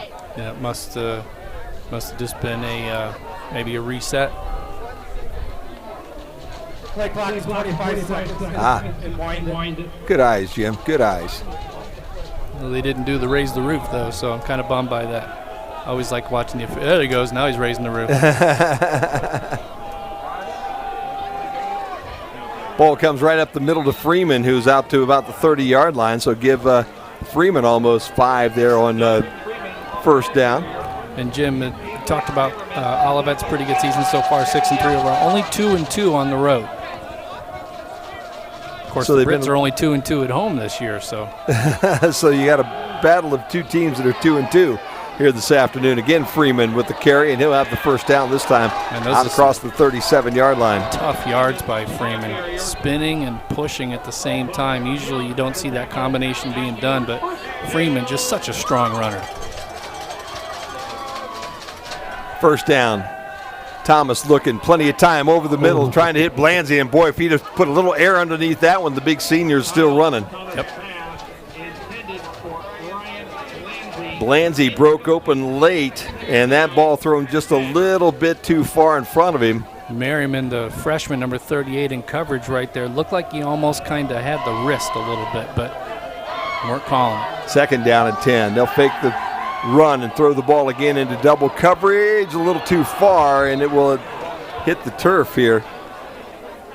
Down around the 30-yard line, trying to hit the backup tight end here this afternoon. And ball thrown just a little bit too far. And that was the case. Devin Paskavich in coverage right there. Good job by the junior to get up and high point that ball, unable to come down with the interception. Brits now with a big shift right before the play starts as they bring triples this side. Thomas sets, throws deep across the middle, and he's got his guy, 30-yard line to the 28-yard line. Nice toss, nice catch. Marlon Martin on the receiving end, and the Britons are in business deep in Olivet territory. And that's the thing, Jim, is they didn't really fool the defense on that play. That's just a thread the needle kind of pass by Thomas, and a tremendous job going up and getting that ball in double coverage. It's just an unbelievable offensive play. Last guy running onto the football field for Olivet there got into position in his middle linebacker spots, and the Brits run off right tackle for just a short game. The field a little too congested to quickly count if there are 11 or 12 on the field. Must have been number 11 that just ran on. But yeah, Andrew Campbell was the young fellow who was come sprinting from the sideline. Now I try maybe a play action over the top. Second down now and about 8 for the Britons. Thomas, time in the pocket, throws out to the sideline, and this one will be knocked away. Ball intended for Sykes. Ball knocked away by John Adams, and maybe just a little farther than either one of those two could actually touch the football as that goes incomplete. Yep. Third down and 9 now. Solid defense right there again, like we saw with the Britons interception in the first quarter. Using the sideline, maybe he's that 12th man. Britons send triples on this side, single to the top side. That is, again, Tyler Sykes all by himself on top of that football field. They'll look the other direction this way. Completion down to 21, Colin Poore. And Poore will be ahead for a first down as he's down to the 15-yard line. Good out route right here. Throwing into the wind. But again, you have coverage against, I believe, a backer right there. You like that matchup. Paris Trotter, the young guy that was on coverage. Freeman had the fake, and Thomas kept the football. And you wonder whether that hamstring's giving him any problems here today. I don't think so. He's down inside the 10 to about the 8-yard line. Well, we've talked glowingly about the Comets runners and how they're able to stop on a dime and make nice jump cuts. Kyle Thomas, pretty good at that himself. Freeman again, the only back in the backfield. Triples right here on the home side. They'll hand the ball to Freeman this time, and he should have, it looked like he was going to have that first down. The next thing you know, his forward progress got slowed down by Chase Kavrick, and it will set up a third down now and short for the Britons. Gave him about 1, so give him a third down now and 2. You wonder if the Britons will go for it if they don't get this first down right now. They'll toss the ball. Little toss out to Poore. Poore on the left side, down to the corner of the end zone. Did he pop in or not? Yes, he did. Well, I guess we don't have to worry about a fourth down play right now. They said, the guy out there in the booth said something about fourth down. Let's toss the ball to Colin Poore and take it in. Nice job. Look at this thing. As Thomas was able to just kind of lob that thing out, and Poore just able to stretch out far enough to get that football across the end line for the touchdown. The Brits now up 13-6. Donnell Griffin, 97, had to make the choice between quarterback and halfback right there. And that ball hooks in, and you can see the wind just hold that thing up. But yeah, Griffin in coverage right there had to choose between quarterback keeper and dump-off pass. And, you know, I think that play would have worked regardless because you only had the one defender to contend with. Johnny, that was a pretty nice drive for the Britons. Yeah, a good mix of play calling. Went for one nice home run ball that actually paid off for once. Yeah. In double coverage. That was a great catch. But yeah, that was a 75-yard drive, 11 plays, just under 3 minutes with that capped off with that 7-yard touchdown pass from Kyle Thomas to Colin Poore. Nice job for the Britons, and just like that, they're up 14-6 here with 9.5 to play in this opening half of football from Albion. Good to have you out there with us today. If you're out and you want to talk to us, man, we'd love to hear from you. You know, webcast at albion.edu. And you could tell us all your stories. Maybe you got a story about Coach Rundle, and don't forget at the halftime, there's a little squibbler. And still on the ground. Finally, 4 comments able to fall on it before any of the Britons get there. Halftime, don't forget, we will have a special on the coach, along with a preview of both the men's and the women's basketball teams this year. And then at the very end of the ball game today, as we sign everything off, we will have a very special tribute to Coach Rundle as well. So if you're out watching, don't turn the TV off too early, because I think you'll enjoy the very last piece that the folks here put together at Albion College to celebrate Coach Rundle's last Saturday afternoon on the sideline.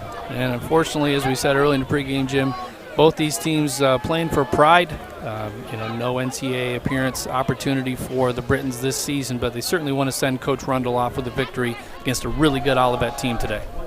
There's your boy Martin back on the football field, and I think he looks pretty good, Jim, as he breaks that initial tackle and gets around that right end and up the football field for a half a dozen. No, I've lost count on the number of times that we see players limp off and look like they can't even put weight on one of their legs, and then they come back, 5-10 minutes later, and they're running better than they ever did before. So the recuperative power of a 19, 20-year-old certainly far superior to that of me, year-old. And we won't even talk about the old guy in the booth. How's that? Second down and a couple right now. So they'll hand that ball again to number 21, and Martin very close to that first down. If he didn't get it, he will be very close. The stick's now moving. So he needed 2, got about 2.5, and that'll be a 1st and 10 now for the Comets. So again, good jump cut. So if he did injure that ankle, it probably got it taped up, got the shoe worked on just a little bit, and he seems to be no worse for wear. Maybe he's running on adrenaline right now. He might be feeling it later, but just, again, such an explosive runner. Both of the Comets H-backs are extremely explosive runners. First down and 10 now. Olivet, again, doubles here on the home side. And they'll throw to the tight end across the middle, who's absolutely wide open. That's Chris Talbot. And Talbot up the football field to the 35-yard line before he gets knocked down by Josh Pedelt. And Pedelt coming to the sideline. Looks like maybe he's injured that shoulder. Yep, he had to kind of dip that shoulder to put a clean hit on the tight end running free right there. But it's just like we talked about a few minutes ago. You tend to lose respect for the pass when all you do is run and you become more one-dimensional, which means those play-action passes can open up some big gaps down the field. They took advantage of one there with a big hit. Talbot again in the tight end spot here on the left side, and they're sending him out again along the sideline. And again, he's all by himself, and he loses his footing down around the 2-yard line. Otherwise, that would have been a touchdown. Again, he came clean up that sideline, and nobody paying any attention to the big tight end who's caught back-to-back passes. And this one, if he didn't lose his footing, would have been 6. As you see, nobody really around him. See him stretching everything he could out of that body. Unfortunately, not able to get it to the pylon like the Brits did on the previous possession right there. And again, Porter in that backfield in that pistol look, and they will hand that football off again to Jamal Martin, and Martin this time will find his way in the end zone. That was easy peasy. Good drive under response right there by the Comets, Jim. Way too easy that time to take that football down and go go down the field that way. In fact, again, back-to-back plays, Jim, where the Brits just absolutely lost track of where that tight end was. Yep, they kind of started selling out for the run, and they kind of lost sight of especially the big tight end running down the field. And he ran clean on that streak pattern right there down the left side. 14-12 now with the extra point about to be attempted by Pollard, and the extra point is up and good. I don't think this is going to be an afternoon where somebody's going to miss an extra point. You got a couple of kickers here that are pretty deadly, and both sides right on the money here so far this afternoon. So the Brits with the extra point are up by 1, 14-13. John, what was the details on that drive? Yeah, that was a 66-yard drive on just 5 plays with those 2 big plays to the tight end, just under 3 minutes. Yes, some secondary kind of broke down there. A little surprising there. The call may come to the booth for you, John. Are you ready to go out and strap them up here on this Saturday afternoon? Yeah, sure, why not? Okay. He has eligibility. He does, man. More than you and I do, I think. Marlon Martin is the young fellow back here by the goal line on the home side. He's number 4, and then up on top is Isaiah Gibson, number 6, as they await the kick from Pollard here. But the only thing I think I could do in coverage in a play like that is just kind of grab him and pull him down from the beginning and not even mess with the rest of it. Maybe trip you. Yeah, I might be able to trip you if I'm close enough. Yeah, I'd probably still apologize afterwards because You're just a nice guy. I'm a karma fan. You are. Pollard to kick, another deep high kick. Martin this time will field it with 1 foot in the end zone. Brings it right up the middle of the football field, looking for a couple of blocks. Now he cuts directions, looking for the sideline, gets a block at the 30, still on his feet. 40-yard line, 41-yard line. Nice job by Marlon Martin to be able to survey the field and find the lane that he needed to get a nice kick return from. Watch the patience. See the cut, see the outside cut, you see the lane, then you see the block, and just the patience. So tough to do. Gets the defender wrong-footed right there and is able then to just turn on the jets and go up the right side. Big gain off the kickoff, 40-plus yards. Well, let's see if the Albion offense now can answer that last touchdown drive by Olivet. Get this offense rolling again. 3 receivers to the top. 1 comes in motion. They hand the football off to McCoy, and they run into one another in the backfield. Then that's the only thing McCoy runs into until he gets to the 40-yard line of Olivet. Wide open gap in the middle of that football field. Look at McCoy go through it. Yeah, and the official became an unintended 12th man on the field, kind of screening one of the Olivet players by accident right there too. So you had number 32, Colton Swims, in coverage, and he ran into the official and able to make a tackle. They'll give it to McCoy again. He'll try that left side for about 3. The Britons' offensive line can open up some holes too, though, so it's not just the Olivet Comets O-line that can do some work.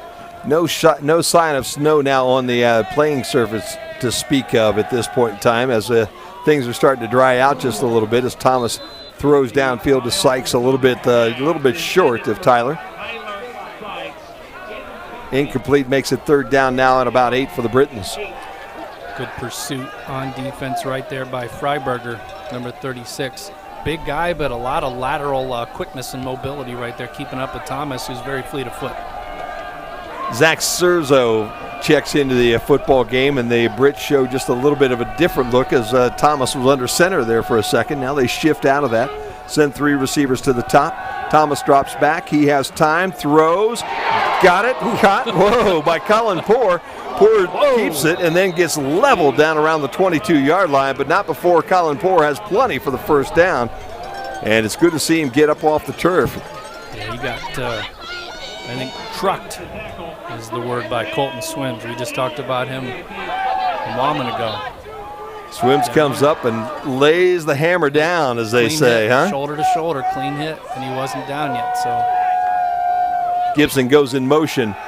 Thomas has the football. I think he wanted to go to Gibson initially, but instead he calls his own number, and with some very nifty running is all the way inside the 10 to the 6-yard line. 1st down and goal, Brits.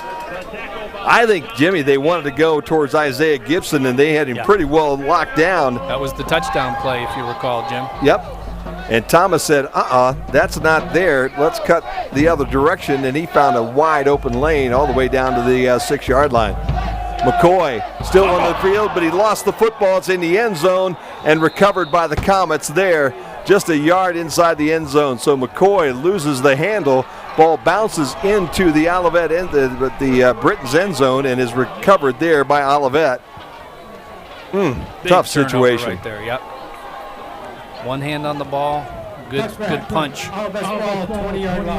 Freiberger again, the senior, getting that left hand in there, getting the punch. So just when the Brittons looked like they were about ready to go up by another 7, they give the football back over to Olivet. You've got to give credit where credit's due. That was an excellent defensive stand right there after what looked to be an obvious touchdown march. Looked like everything was going the Britons' way. They got the big stop when they needed it. So Porter brings his offense back out on the football field. He'll have Matthew Ellis in the backfield with him. Doubles to the top, single to the bottom. Again, that big tight end, Chris Talbot, who had such great work in that last series into that tight end spot. He'll turn right around, though, and hand the football off to Ellis. And Ellis comes up the football field for about 3. Got gobbled up, though, by a couple of defenders. Really didn't get anywhere once he had that initial contact because he had 2 big guys basically bear hugging him and dragging him to the turf. He's not going to sidestep or spin out of that. Tyler George is one of those fellows along with Malik Bozell. 2nd down and 7 now for the Comets. 5:41 and counting here in the first half. Britt still with a 1-point lead, 14-13. Olivet obviously trying to change that with this drive. The pump and go up the sideline, turn around. Nice job tipping that football away. Excellent coverage right there. Like you said, didn't get his head around till the last minute, but never made contact with the receiver either. He had a little bit of space. He had the inside route. The ball was thrown to the inside. So really the only player that was going to be able to make a play on that one was the Britton defender. Drew Schaefer was the young fellow on coverage right there, and he had Nick Thomas. Thomas at 6'4", and Schaefer giving up a little bit of room, but not much, as Schaefer's over 6 foot tall as well. So a good matchup all afternoon. 3rd down now and 7 here for Olivet. It's a big 3rd down for the Brits. After nearly scoring and coughing it up, they need to stop here. Here comes the rush. Pass out on time, but over the head of Jodway in the middle of the field. Good coverage by the Brits zone back there. He was going to have to just basically almost hand that one to Jodway because there were 4 purple shirts, if you watch this thing, all around him, trying to just kind of squeeze that one in the middle, and he threw it over the top of Jodway. Incomplete. Brits about to get this football back. Comets kicking with the wind to their back. They should get a pretty decent punt, but when you have the wind at your back, you always run the risk about kicking your coverage too. So we'll see if they're able to set up a pretty good return, although it looks like they're at least faking selling out for the block. Colin Poore is the young fella back here all by himself. Ooh, as bad kick. Robinson done for the year, and a very bad kick which will hit at the 45-yard line and then roll inside the 40 to about the 38. Gladly take that one. So with 5:09 to play here in this first half, the Brits will get the football back. Check around the area, John. What's some scores for us? Yeah, so Trine is leading Kalamazoo late in the second quarter, 21-12. Meanwhile, Hope is leading Adrian 16-0, but Adrian is in the red zone, threatening to score right now. So there you go, and here it is, 14-13 Britons. As we work our way towards that intermission here this afternoon, the Britons with the offense on the field right away, as always. They'll send doubles top and bottom, bring a guy in motion. Handoff goes to McCoy. Trying to get around the corner, gets a block. Nice job up the sideline, midfield, and then a snobber knocker right around the 45-yard line. That is John Adams III. Mo Young. Oh, Mo Young, I'm sorry, number 2. Yeah. Number 1. Yep. Mo Young is a, 5'10", 230. Yep. That young man is a truck. He leads the team in tackles for loss, 9.5 on the year. And, man, I'll tell you, he laid the lumber on that one, didn't he? He might lead the team in intimidation, too. Triples to the top, single to the bottom now for the Britons. Thomas will drop and look to throw, and he does across the middle, but a little bit low for Canfield.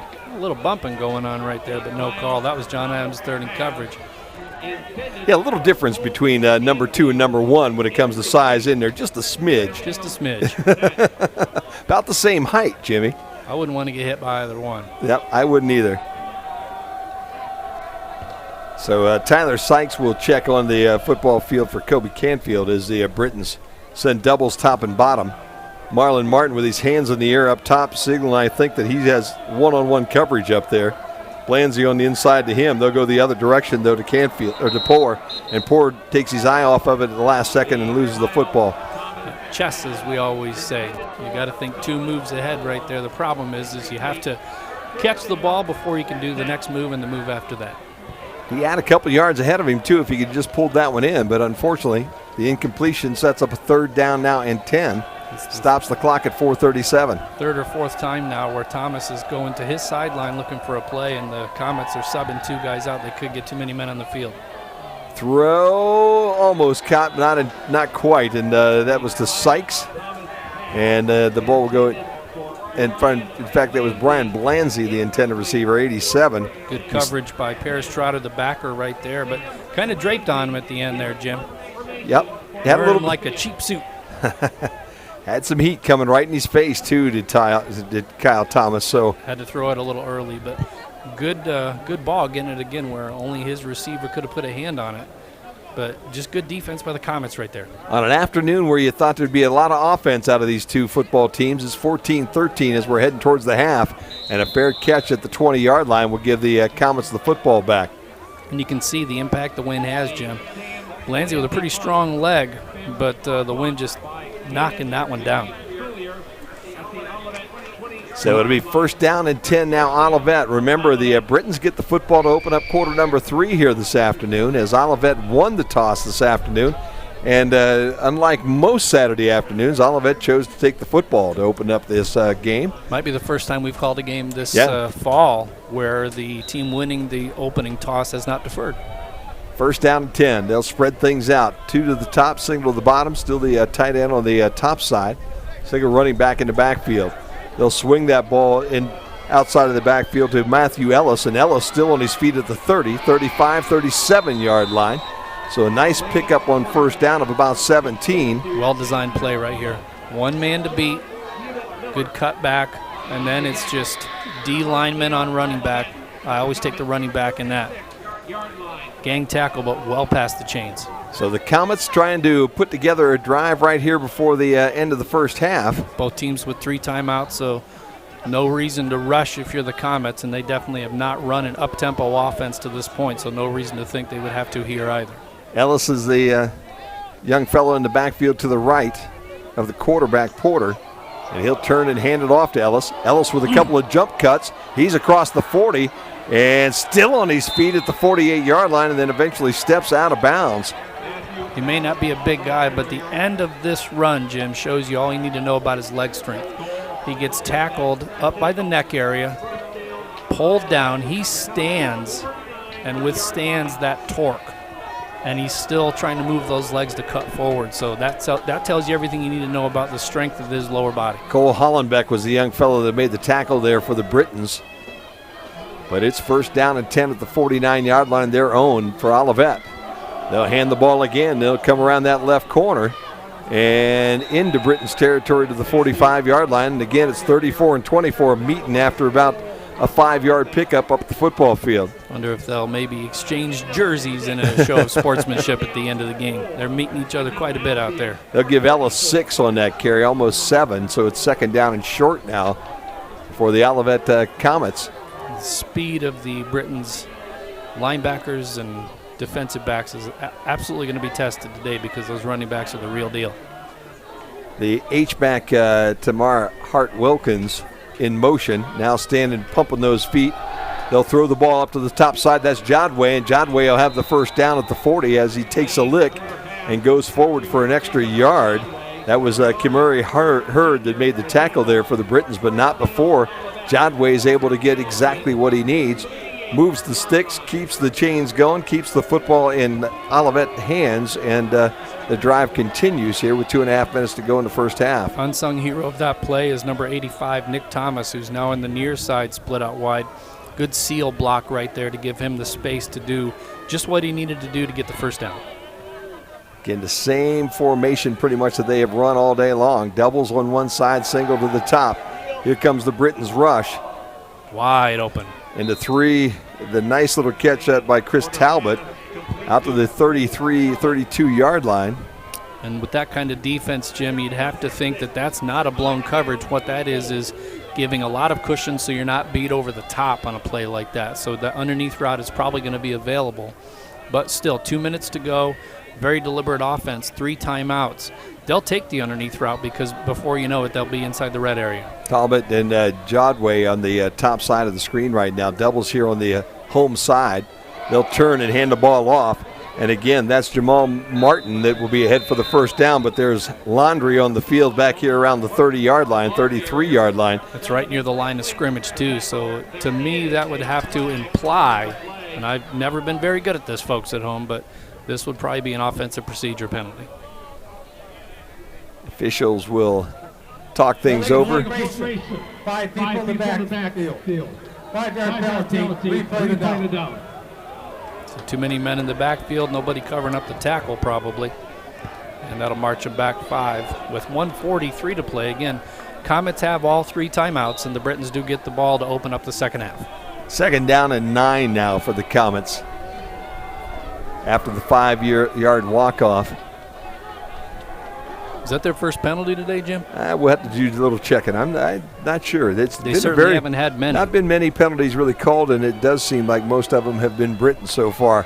Handoff again to the running back. That's Martin, and Martin gets wrapped up after just a short pickup right around the 34-yard line. One of the rare miscues by Martin running that ball right there. Actually cut to the right and ran right into the arms of a defender. If I'm a Britain, I'll gladly take that mistake. See, they're happy to let the clock roll, Jim, not using the timeouts. Donovan Slates was the fellow that made the tackle.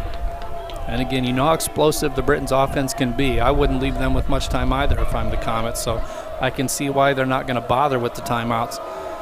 Curious to see the Brits not call a timeout there on third down, but again, you don't want to extend the quarter for the Comets here. That was the second one as the quarterback has troubles with the snap, and he'll go back down at the 45-yard line.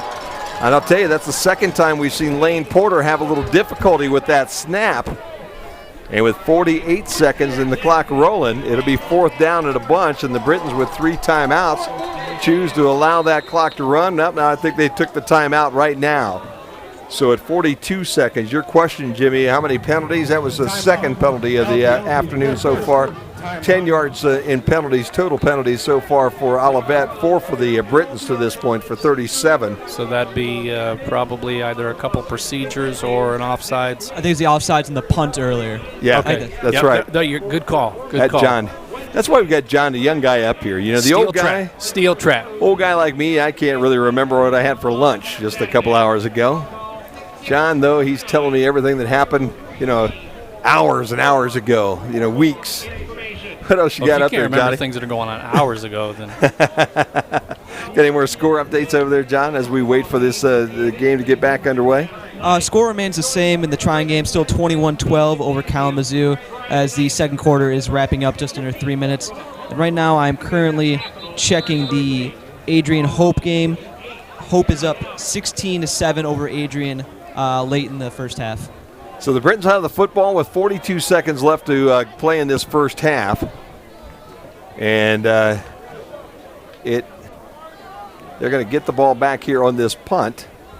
And you remember the last punt, you figured it would sail, and it did not. It was a kind of a mishit, so see if this one's knocked farther back. Brits come after it. They don't get it. Much better kick. High punt that will bounce and head into the end zone with nobody touching it until it gets there. So it'll be Britain's football, 1st down and 10. And again, 2 timeouts. Sure, it's a long field, but the way that this offense can move, that's plenty of time for my money. One big play is all it takes. You change the way the defense, if you get them starting to scramble and react, you can hit one big play over the top, and they've hit a few big pass plays. It'd be really the whole drive will come down to what they do on this first play, I would think. If they're going to hand off in the first play and just kind of see what happens, then they're probably going to go into the half. If they do a play action and try to hit a home run, then you know they might be going for it. So we'll see what they do on the first play. Ball sits at the 20-yard line here for the Britons. Snap, handoff. Freeman probably about 6.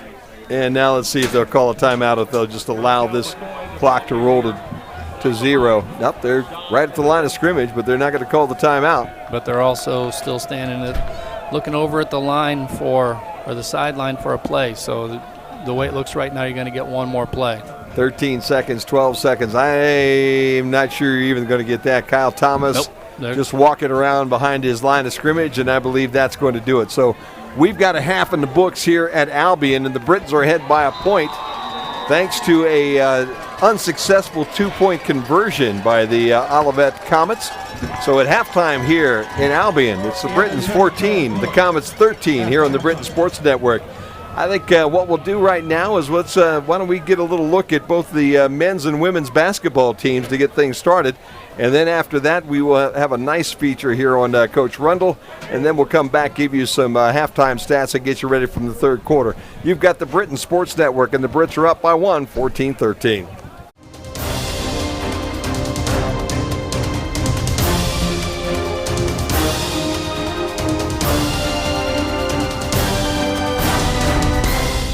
The 2018-19 Britons return 7 seniors from last year's team, and you know, they at times showed what they could do last year, and you know, had some big wins over the 2 teams that tied for first place, and but you know, our goal is to be a little bit more consistent this year. The hunger is there, you know, for these guys to be successful, but we're taking a little bit different approach and focusing in on, you know, making ourselves better each and every day. You know, defensively is you know, something that we really stress from year to year.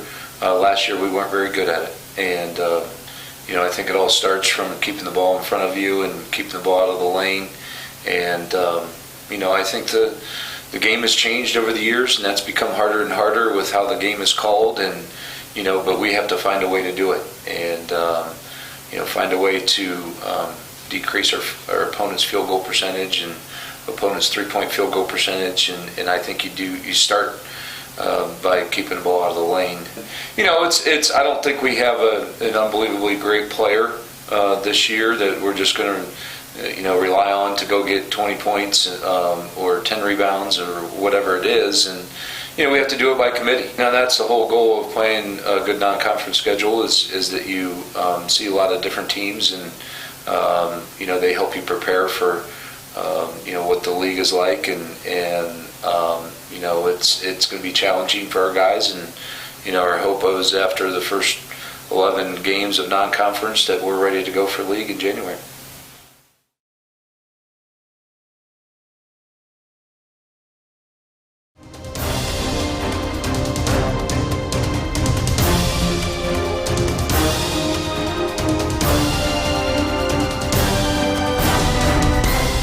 Preseason has been a lot better this year as far as, again, the attitude is great, energy is great, and I think a lot of it's because we've, you know, come off a good year. We return a big core of our kids. 3 of those kids are all conference kids, so that definitely helps. And I think the fact that we have seniors, juniors, and sophomores that have a lot of game experience, and a lot of experience altogether has been really nice as for the players, and exciting for us as coaches as well, and they've done a great job of leading those younger kids. I think our captains are doing a really good job this year as well, Jamie and Brooke, of kind of bringing a word every day to practice where we have to like focus on it, whether it be compete, communication, energy. So I think that stuff's really good, because now it's like when we focus on that as we practice, hopefully that stuff's second nature, and it ends up leading us to, you know, a bigger goal at the end.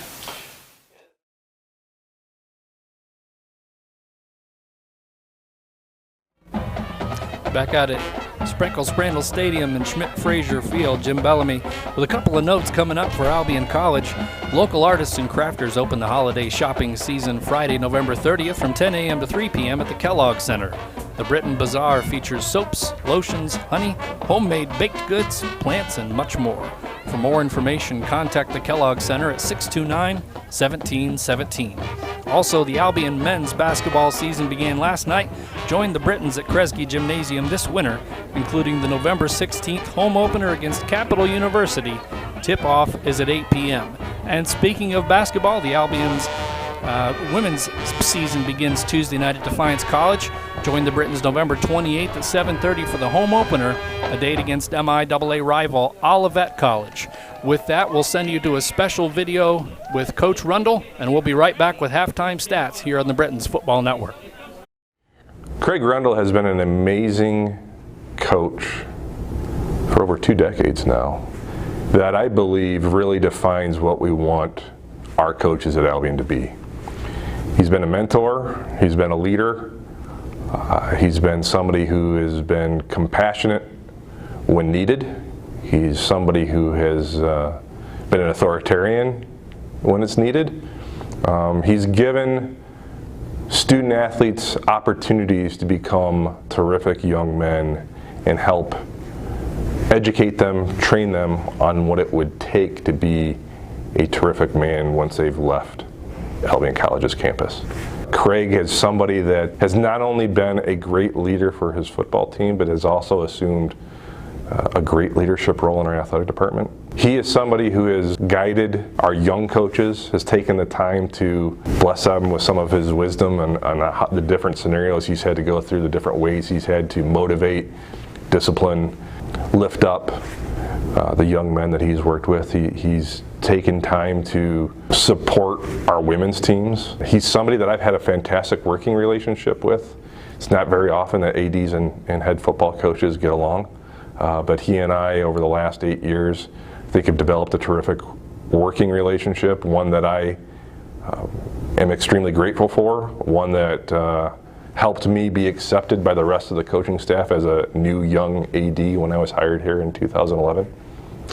I owe a ton to Craig Rundle and really hope that his last year at Albion College is one in which he feels honored. We are going to miss Craig tremendously. We're going to miss Ann tremendously. Being here for 20 years, being an alum, having 2 boys, sons that he had come to school here at Albion. He obviously loves the place, and I think it's appropriate that we take the time and make sure and show him how much we love him. He takes the time to put his men on his team in a position to be mentors to the young kids in the area. He really focuses on those young men being mentors to those young kids. He takes the time to get to know every single staff member's son and daughter and wants to make them feel like they're part of his program.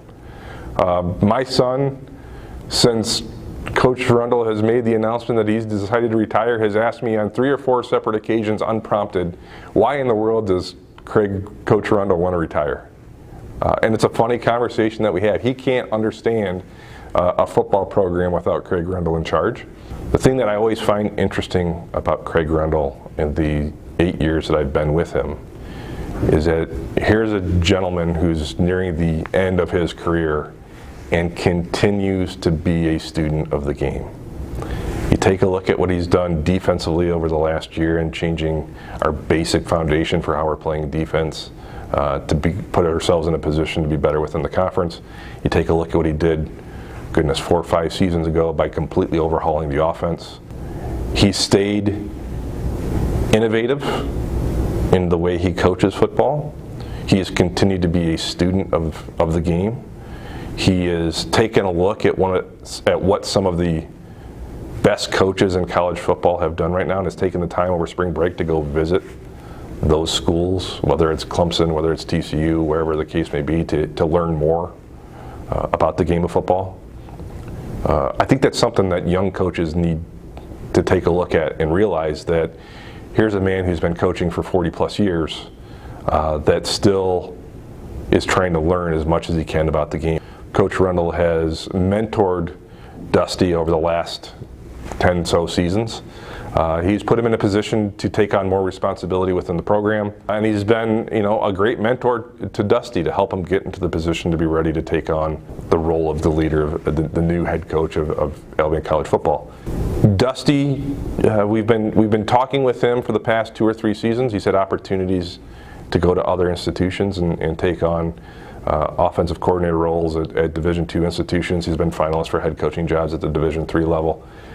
He's put himself in a position where regionally he's well known for the offense that we're running here at Albion College.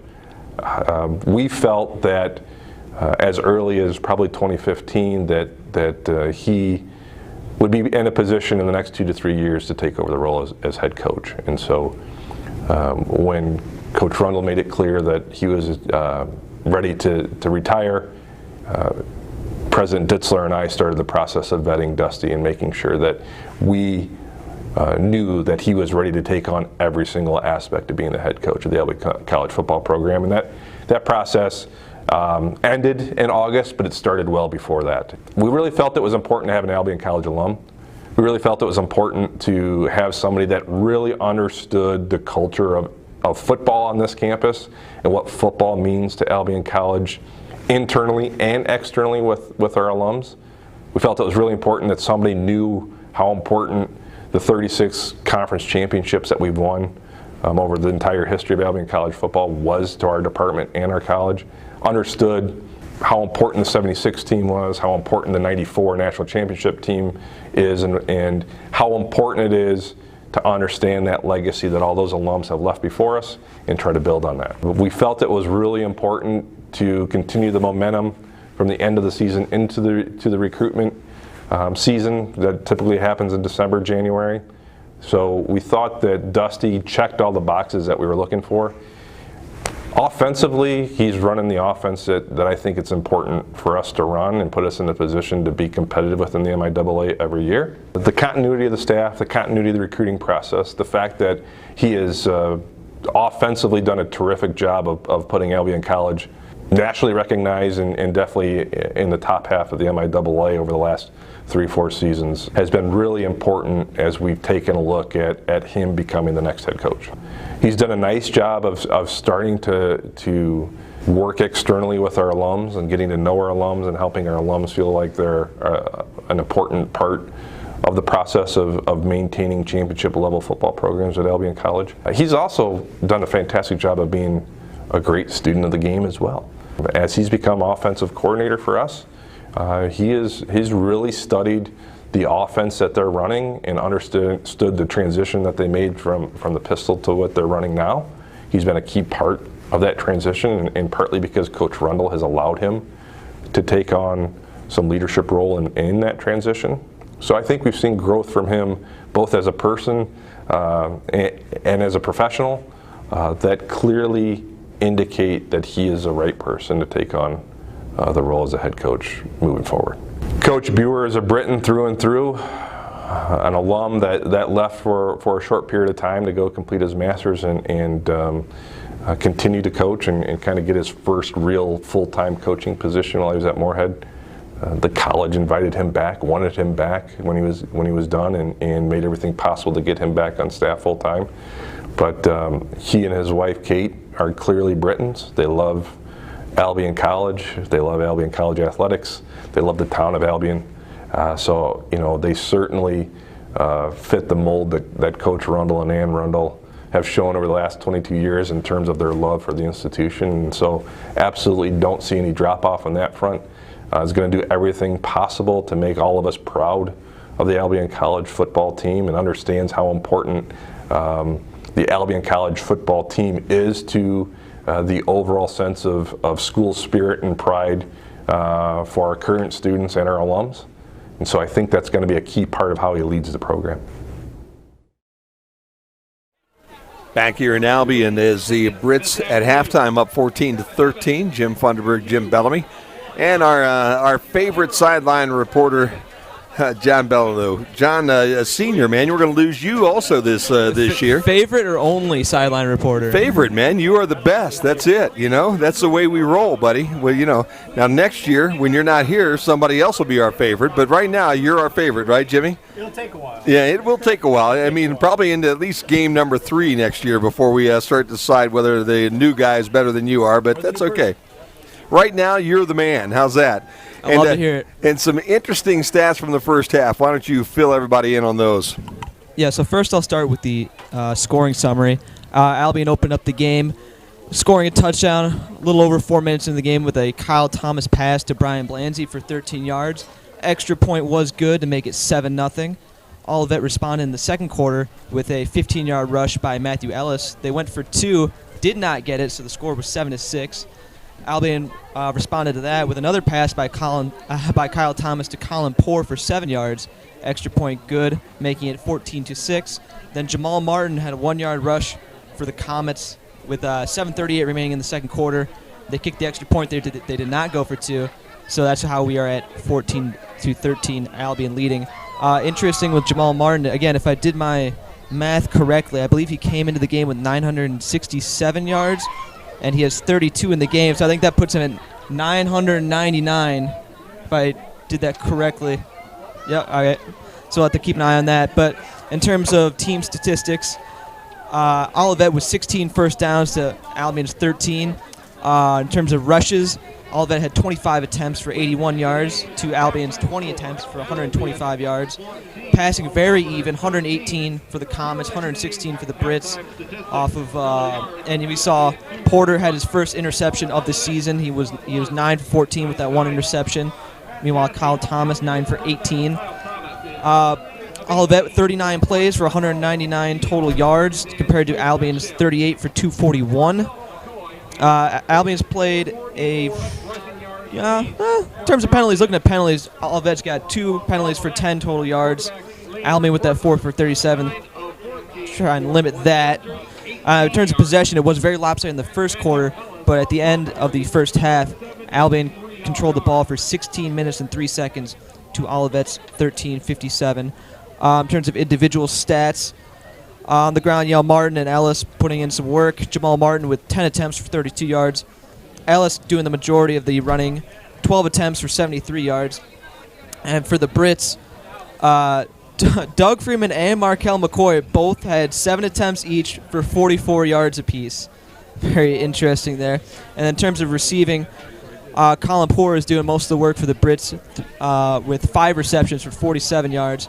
Meanwhile, for the Comets, it's pretty spread out with Matthew Ellis with 2 receptions, Jacob Jodway with 3, and Chris Talbot with 3. Wow, John? Let's go back to 2 things that stand out to me in this first half that may be the difference when we get down to it. First, the situation where Olivet early on scored their touchdown. We had an offsides penalty against the Brits on the extra point. They declined that. The second opportunity, we jumped offsides again. They accepted that, took the ball halfway to the goal, and then the Brits defense stepped up and kept the Comets out of the end zone. That's the difference in the ball game right now, 14-13, and that was quite a point in the ball game, I thought, at that moment.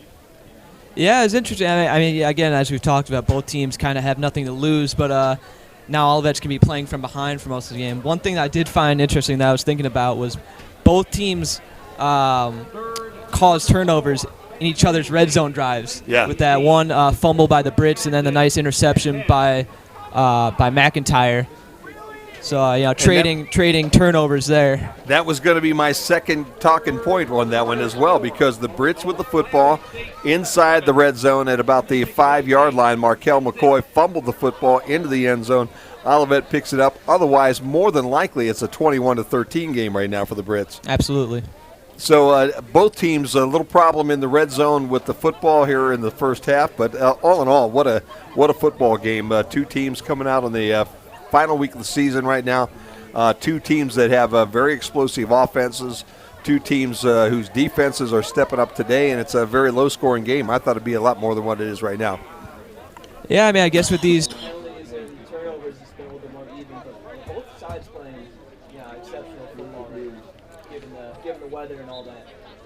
So here we are with about 2.5 minutes to go here in this halftime period, and the Britons out on the field getting warmed up and ready to go. No sign right now of Olivet and where they are, but they'll, I'm sure, be out here shortly. Kind of a chilly day. We got outside. There's snow all over the place, and it is cold outside. Windy today here at in Albion, and it is a perfect day for my money for a game of football. These are the ones that you really want. If you're out there and you'd like to be part of our broadcast today, webcast at albion.edu is the place you can go. We had several folks who checked in with us in the first half, and we'd love to hear more from you in the second half. Webcast at albion.edu. And also don't forget, at the end of the football game today, we have a special piece that was put together here by the folks at Albion College on Coach Rundle, and thank yous from a number of probably familiar faces if you follow Albion sports. So at the end of our ball game today, after we wrap everything up, we're going to leave the field here today with that program, and you're going to want to hang around and take a look and listen at that one here this afternoon as you go. Britons will get the football to open up the third quarter here in the second half. And, John, I would think it'd be very critical for the Brits to maybe have a nice, long, sustaining drive and come up with some points. Are you off, man? I think you're off. Oh, can you hear me now? There you go. Yep. Yeah, I can hear me. Yeah, it's very important for the team to come out and get some points because if football, I say this time and time again, it's a game of momentum. You don't get that first score, that field goal, or that touchdown. Olivet may come down the field and score a touchdown, and it swings. The momentum really swings, and it can really drain a team. You go in at halftime right now, John, up by a point. Your coach is in his final half of football here at Albion, and you come out on this football field in the quarter number 3, and I would have to think that you're probably a little more focused, a little more wound up, and a little more ready to play these 2 quarters of football maybe than you've had all year long. Yeah, I have no doubt that these guys are going to sell out and sacrifice their bodies for the rest of the game. I'm interested to know what Coach said at halftime. I wonder if we can figure that out. But, I know these guys, they love Coach Rundle. They'll do anything for him. So we'll see good effort no matter what, like we saw in the first half. Well, you might have hoped today to have a bit of a lopsided game so that either one of these teams, if you were the coaching staff, could maybe play some of their seniors a little more than what you're going to. And when I focus in on that, I think about the Brits maybe sitting down Kyle Thomas and bringing Blanzy in to maybe play a little quarterback. But Sam doesn't look like he's going to see the field unless something happens here in the second half to Kyle Thomas, and obviously we don't want anything like that to happen to Kyle Thomas. It's funny. Actually, I saw Brian Blanzy yesterday in the training room, and me and another teammate were talking to him if he was going to play or not. He said, I don't care. I just want to win. Yeah. So they do. Even the seniors who maybe aren't playing as much as they'd like to have great attitudes about the whole situation. Well, and again, Sam does get a chance to come in and do some kicking. Sorry, excuse me. So that is a situation where he does get a chance to play a little bit that way. But as far as last week, I guess he had his day because he got to play about 3/4 of that ball game last week. So the Britons will get the football, and back deep is Martin. Number 4 on this side, Isaiah Gibson on the visitors' side, standing right around the 5-yard line as we're getting ready for this second half of action here on the Britain Sports Network. And we welcome the very well-fed Jimmy Bellamy back in as he hit the press buffet here this afternoon in the press box, which is extensive, and we lost him for a while there. Deep kick will go to Martin. He'll field it on the 1-yard line, maybe the 2. Bring it right up the middle of the field, looking for some room, and he has some. Oh, man. Across the 30, 35, 40, 45, 50, and into the Olivet territory at the 49-yard line. One more block, Jimmy, and I think he was on his way to the house. Yeah, the last thing you want to do is give a guy that fast that much of a head start, and look how much of a head of steam he had from about the 10-yard line all the way to the 30. 20 yards of basically a dead sprint and starting to work up even more momentum, and you're absolutely right, Jim. One seal block towards the middle allowed him to kick it outside. I like him in a one-on-one matchup in a dead sprint, beating a guy who's trying to backpedal to keep up with him. So on this side, Canfield and Blanzy will be your 2 receivers, and they'll bring Poor in motion. They'll turn, hand the ball off, and this time it'll go to 28 Doug Freeman to open everything up, and Freeman will get just a small amount of real estate on that first run as he'll get a yard. It'll be 2nd down and 9. You have to feel good about that play, though only 1 yard, but it took 3 Comets to take him down right there, so you love the physical running of Freeman. Poor and Canfield are the receivers to the top of your screen right now, and they're looking that direction. They're going across the middle, and that ball will be thrown a little bit behind the intended receiver. And that was Sykes, actually, the intended receiver. Ball went the opposite direction. It will set up a 3rd down now and 9, and the Britons offense needs to keep control of the football right now because the momentum, I would have to say, slightly on Olivet's side here as they ended up that first half. Britons 3rd down and 9. Thomas drops. He has time. Now he's going to throw it up the deep sideline. And caught, I believe. Yes, it is. What a catch. Man, it all of a sudden disappeared. Marlon Martin up on that top side of the football field. The ball disappeared behind 2 of them, and Martin came down with it. And the defender had the inside step on the receiver right here. Did Martin get away with a little bit of push? Yeah, questionable. But the jump just wasn't timed very well by the defender. Britton's with the football. Freeman up the middle of the football field to the 10-yard line. So Doug Freeman picks up half a dozen or so on first down. It'll be second down now and 4 for the Brittons as they're in the red zone right away here against this Olivet Comet defense. And if you'll recall, Jim, last time down here, coughed it up on a run.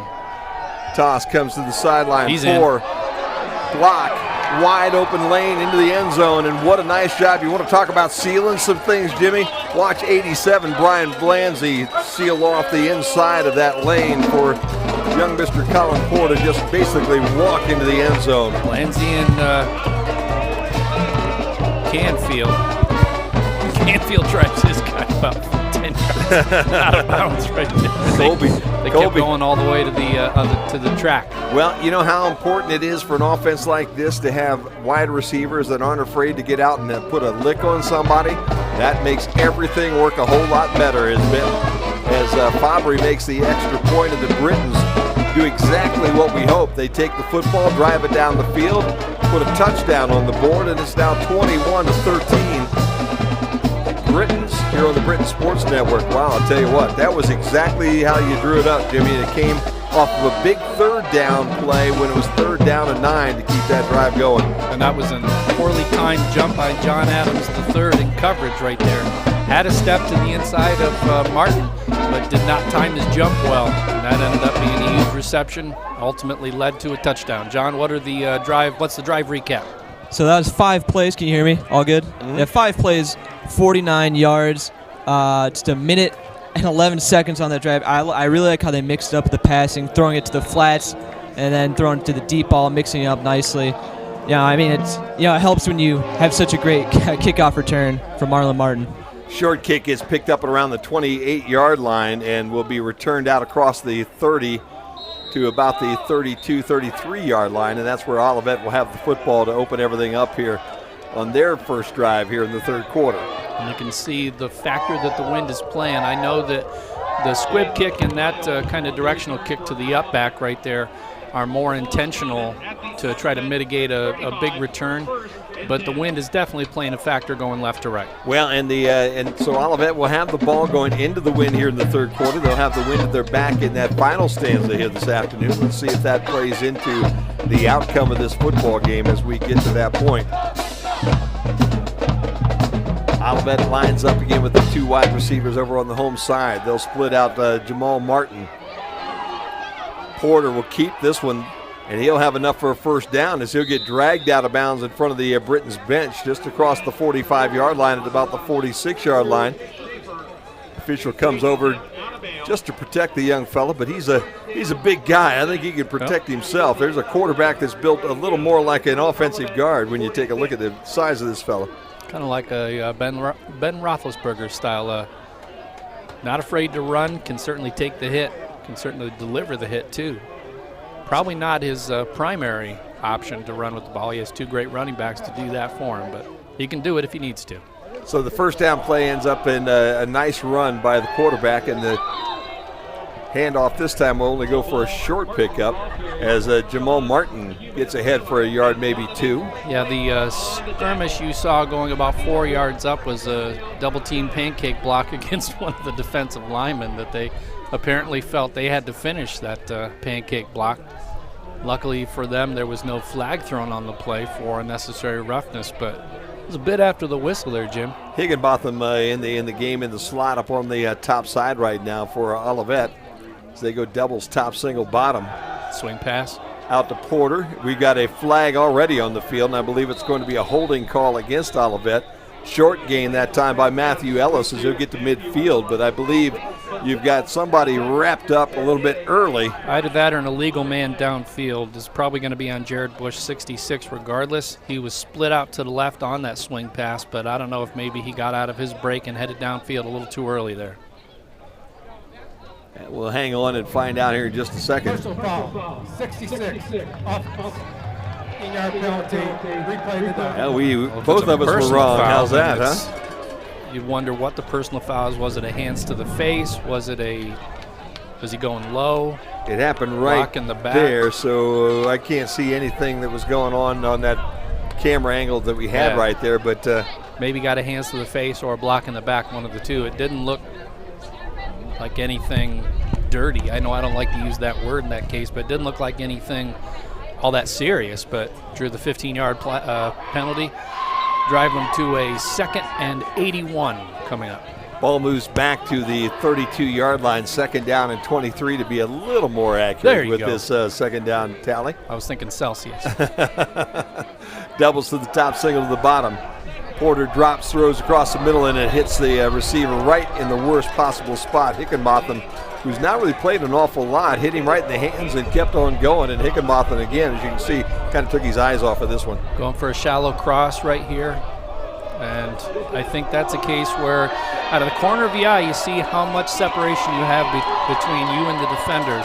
And you're thinking, okay, I'm going to catch this on the dead run up the Albion sideline, hopefully get a lot of that penalty yardage back. But as the Brits showed on a previous possession, you got to catch that ball first, and then you can make the advancement. Downways, the wide receiver right in front of us here on the home side. Ellison, the slot on the top side, is 3rd down and 23 now for the Olivet Comets. 12:03 here to go in the 3rd quarter. Pump fake, running out of time, going to get rid of it across the middle, and again, a little bit of a drop by Matthew Ellis, who had separation, and the ball looked like it was pretty much on the money. Yeah, it was a well-thrown ball. Good push right up here. Blitz pickup. Almost drove the running back right into the quarterback right there. And you can see this is a beautifully delivered ball. Hit him in stride, just a little bit too far. And again, I think the wind played a factor in that, Jim. It could be. The wind at his back right there. The ball maybe sails just a touch to the outside.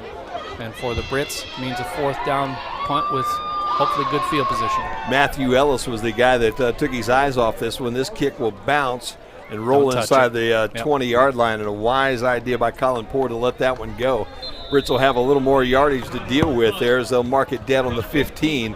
But those are the kind that you give up too often, so you don't go try to pick that slippery little football up off that turf with 2 flying comets coming at you. Especially today. You have the wind, you have the cold. A lot of players have had trouble gripping that ball. You've seen a lot of incomplete passes bounce off not only receivers but defenders' hands. Opportunities made for interceptions. Jim, I want to let folks know the British 8th will review the 2018 season with a concert tomorrow at 4 p.m. inside Goodrich Chapel.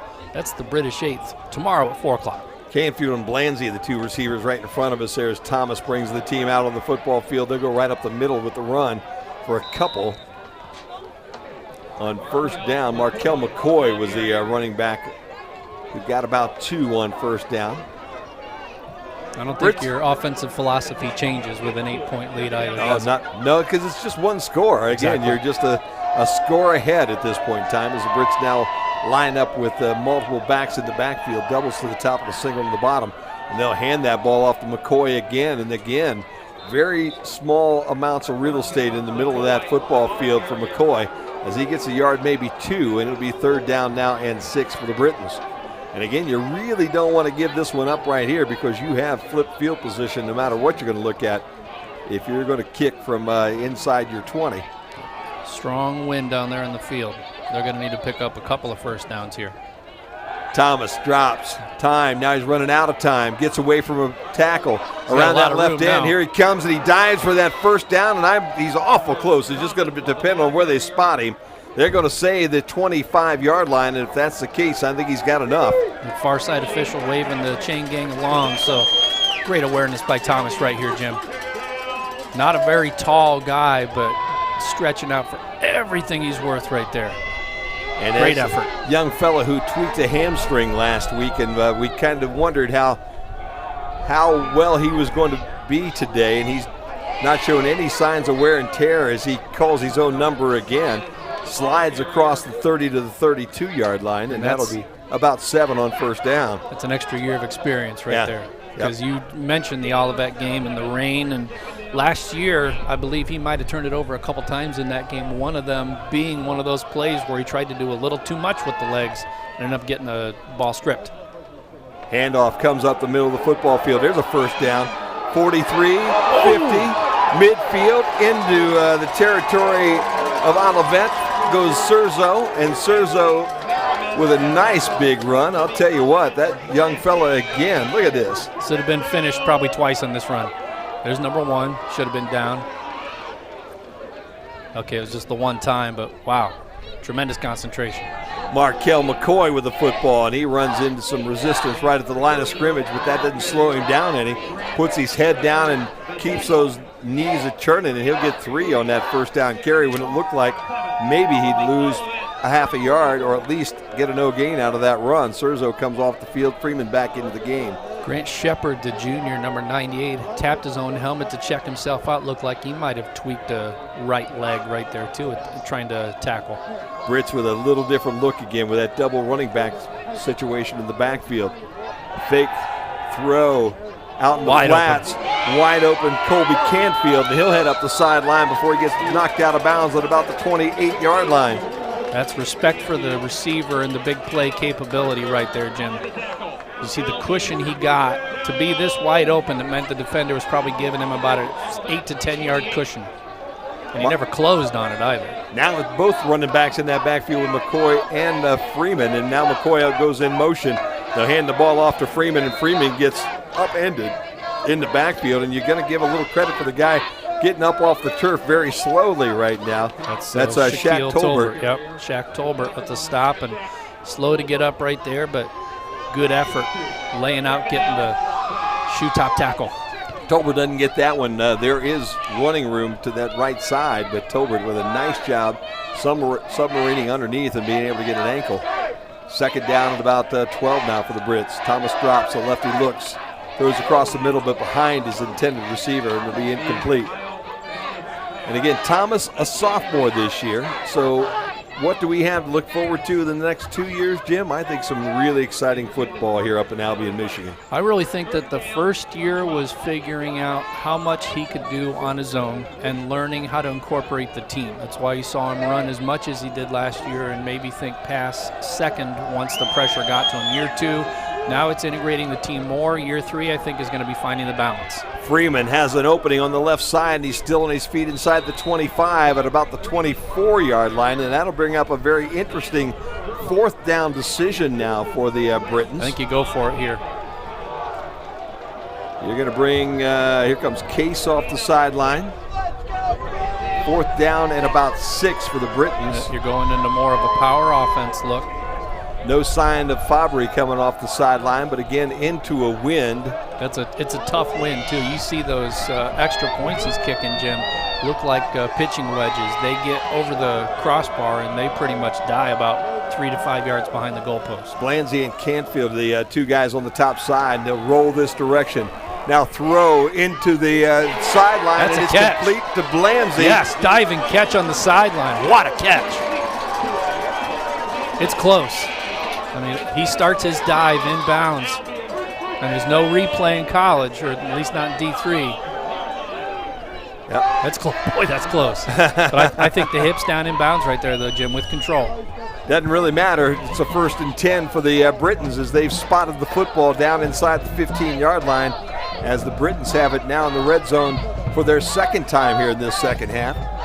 They'll turn and now hand it to Freeman again, and he spins, works right side, spins again, and down inside the 8 to about the 7-yard line. And if the receiver's able to get that block on John Adams, the third down in the corner here, that's the last man to beat. See, he gets off that tackle. If he gets that block right there, Canfield stood up, left that guy go, and then went to engage one of the D linemen right there. If he gets him, I think he seals him, and he's into the end zone. 2nd and 5 now for the Britons. 6:47 to play, quarter number 3. Mark McCoy, nope, they faked it to him. Thomas still with the football, and he's in trouble in the backfield. Still on his feet, gets away from things, and he underhands one towards the sideline. With a receiver in the area. Yep, receiver in the area. You can't call it intentional grounding. It did not get to the line of scrimmage, but there was a player close enough. And that's what they're going to talk about just a little bit. But there was definitely a wide receiver, Marlon Martin, sitting on that sideline. As you can see him, there he comes after the football. He's close enough. And we have an injured Brit on the field near side. And I'll tell you what, give another tip of the cap to the sophomore, because, again, last year, that's about a 13-yard sack, and the Britons are looking in trouble. That's Doug Freeman on the field right now, Jim. That's a sack or worse. Yep. Because earlier in the season last year, he'd be just trying to force it. And And again, it's all part of the maturing process of a quarterback. And think about this, too. He's left-handed, so that was that left hand that he was able to swing out around him that way and toss that ball up the football field. Somewhat side-armed, I guess you'll have to call that one. Freeman up and able to move over to the huddle here again. Up and moving on under his own power, which is the most important thing. And you see him kind of hopping in the huddle. Of course, now with an injury timeout, he has to come out for at least one play.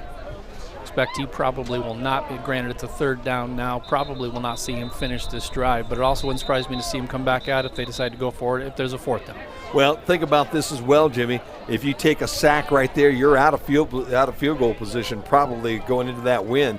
Having the ability to get rid of that ball and bring it back down to the 7-yard line, no matter what happens right now, as long as you maintain possession and keep it around this area, you still do have that shot to make this a 2-score game. Now, I think they're going to run here because you're 3rd and 5, so you still have 4th down to consider. But we have the officials stopping. Do we need to reset the play clock, or because there's no flag on the field? So we're having one of those conferences you were talking about. Yeah, they had a couple before. of them last week that I think there were times where the game stretched out a little bit. John, you have an update for us over there? I do have some scores. Well, only really, two to report. Trine increasing their lead. They're now leading Kalamazoo 28-12, just a few minutes into the third quarter. And then it is still halftime at the Adrian Hope game. Adrian scored late to make it a little closer. It is now Hope 16, Adrian 14. And while you're doing that, Markel McCoy says 7 yards is not too long for me, and he barrels his way into the end zone for the touchdown. And the Brits now go up 27-13 over the Comets. Wow, I'll tell you what, nice job there, Jimmy, by Markel McCoy. Nice hold, offensive line opened up the gap. He was patient, he waited on it, and the next thing you know, he's in pay dirt. Good seal block right up front. Keeps those legs driving. It's always taking, Jim, at least 2 players to bring those Britons running backs down, and that's a case where he's able to get contact about the 2 and drag his player into the end zone. We see a little skirmish afterwards. Let you do about nothing. And the officials tell him, to the sidelines, gentlemen, to the sidelines. Andrew Fabre with the extra point, and the Britons now up by 15, 28-13. Any update on that Michigan State-Ohio State game there, Johnny? I heard Bobby Lee a few seconds ago say Ohio State 9, Michigan State 6. Wow. Like a baseball game going on down there in East Lansing. That's funny. You asked that, Jim, and then one of the fans watching emailed and said Ohio State 7, Michigan State 6. Okay, there you go. So we're in the ballpark, but apparently good minds think alike. No doubt about that. Great having you out there on the Britain Sports Network this afternoon. Hard to imagine that this is week number 10 already, and unfortunately for us, there will be no week number 11 this year, but we're hopeful of next year as this squib kick gets picked up at the 25-yard line. Still on his feet is Adams, up the sideline and out of bounds in front of the Olivet bench at the 31-yard line. So John Adams III. I'd have to think, Jim, that is a response to the last 2 kickoffs the Britons have done. Who the up men were in previous kickoffs compared to who they threw in that position now. Figuring that if they're going to continue to kick it short, now you're not going to put more of a maybe a tight end or a linebacker in there for hands. You're going to think more of a return type option. And John Adams III is a pretty good option, very fast, and was able to get a lot of burst and move up that right side for a big gain. Real deal, about 35 yards on that return, and sets up Olivet in Albion territory. Toss again comes out to Matthew Ellis, and Ellis just having a terrible day being able to pull that football in. I think that ball might have sailed a little bit too, though. It's a forward pass, but then I think it might have sailed up the field a little bit. Off the left hand of Ellis there, falling incomplete. Martin will stay in the backfield. Ellis will come into the slot one more time, and he's got Nick Thomas to his left. Jodway, the only receiver to the top of the field right now. Porter, hands off. Martin. Cut that outside off. Outside and around the end and inside the 25-yard line goes Jamal Martin. And Martin will have enough for a first down as the sticks go scampering up the sideline there in front of the Olivet players. Kamari Hurd with the stop right there, but he had to cover a lot of ground to get there. So they'll move Ellis now back in that backfield. Remember once upon a time when we wondered if he was going to be okay? Yeah. I think he's okay. I think he figured it out, didn't he? Huh? He worked it all out. Tough young man. Sitting in the backfield, and they'll hand it to him. He'll make a quick cut, find a little bit of a hole. It looked like he was going to get stopped in the backfield, but was able to jump, cut to the left, and end up just inside the 20-yard line at the 19. I think there's an opportunity for improvement on the Comets' offensive front right there. You had a linebacker blitzing and run support. He almost took the handoff from the quarterback right there, but a good jump cut to be able to get out of the way of what could have been a huge loss. Noah McMinn, number 14, in the slot there on the top side as he steps up and then steps back out. Second down now and 7. Fake run. Here comes the blitz, and he'll be able to throw that one away. And again, Lane Porter had some heat coming his way. That was Tyler George, but Porter, the big fella, able to turn to his left just a little bit and fire that one over everybody's heads out of bounds. Big, strong quarterback right there, Porter, able to stand in the face of pressure and still get rid of that one. And for anybody who might be asking, well, he was in the grass. Well, I think we just had a play on the other end where our quarterback was probably in the grass too. So let's just call it even, Steven, and let's move on to third down. McMinn goes off the sidelines there as the Olivet football team readjusts back to more their starting look.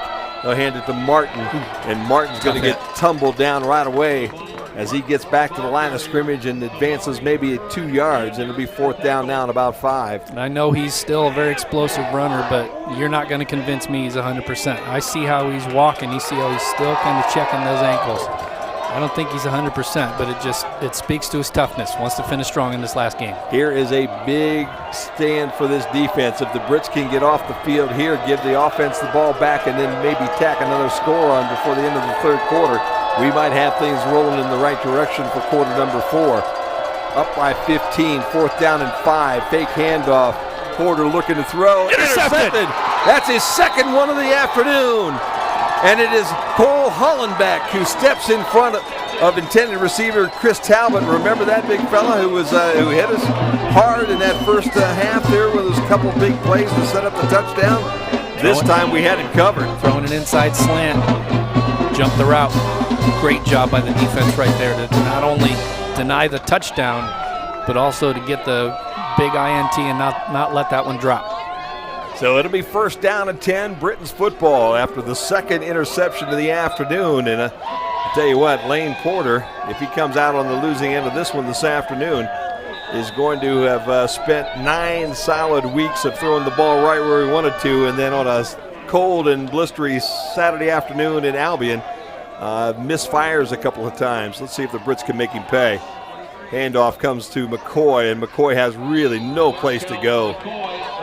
Everything bunched up right at the line of scrimmage. I think they'll give him forward progress. Freeman, I think, Jim. To the line of scrimmage and no more. I think it is Freeman, 28, not 23. Yeah. But you had 5 guys on him right there and couldn't knock him down. I mean, these are tough runners, both teams. Very tough runners. Case, they've got 2 tight ends, Case and Blanzy. Blanzy lined up here in the slot on this side. Case on the wing on the other side now for the Britons. And they'll hand the ball off to Freeman again. This time a little better hole there, but not enough to get him sprung, and he'll get 2, and it'll set up third down and 8 now for the Britons. Now, how would you like to be Blanzy on that play, 87? You got to run up the gut that's going to get you a yard, yet he has to run that's at about a 65-yard pattern. Yep. Down the right sideline. You got to think he's coming back to the sideline thinking, really? Got to get your cardio in every now and then, Jimmy. Got to get your cardio in. Everybody else runs maybe a yard or 2. I got to run 60, 70 yards here real quick. Poor Case and also Canfield right in front of us here on his home side. Martin, the only receiver on the top side. Quarterback going to keep it. Right up the middle of the football field goes Kyle Thomas as he couldn't find anybody open. And Thomas will get across the 25 to about the 26, but that will leave the Britons about 4 yards short, and they'll have to kick this football back. Good double team tackle right there by the Comets to make sure he stopped short of the first down. Kavrick on the stop along with Andrew Campbell. Hayden Barry Coulier back deep here for the Comets, sitting at his 36-yard line. Comets look like they're selling out for the rush here too. Landsey, good snap, able to get that one off. Good kick, all things considered. Ball hits at the 45 too. and takes a Britain's roll and will be down to the 31-yard line. It will be 1st and 10 Comets from there. Excellent kick right there. Good pressure coming up the middle by the Comets. Good release and a favorable bounce. Good punt. 1st down and 10 now, Comets. John, it's been an interesting ball game here, and nail biter right now. You're up 15. You need that extra score maybe to really kind of get you to relax a little bit. But maybe that's not a bad thing. Maybe it's best if we stay on edge here for the rest of this football game.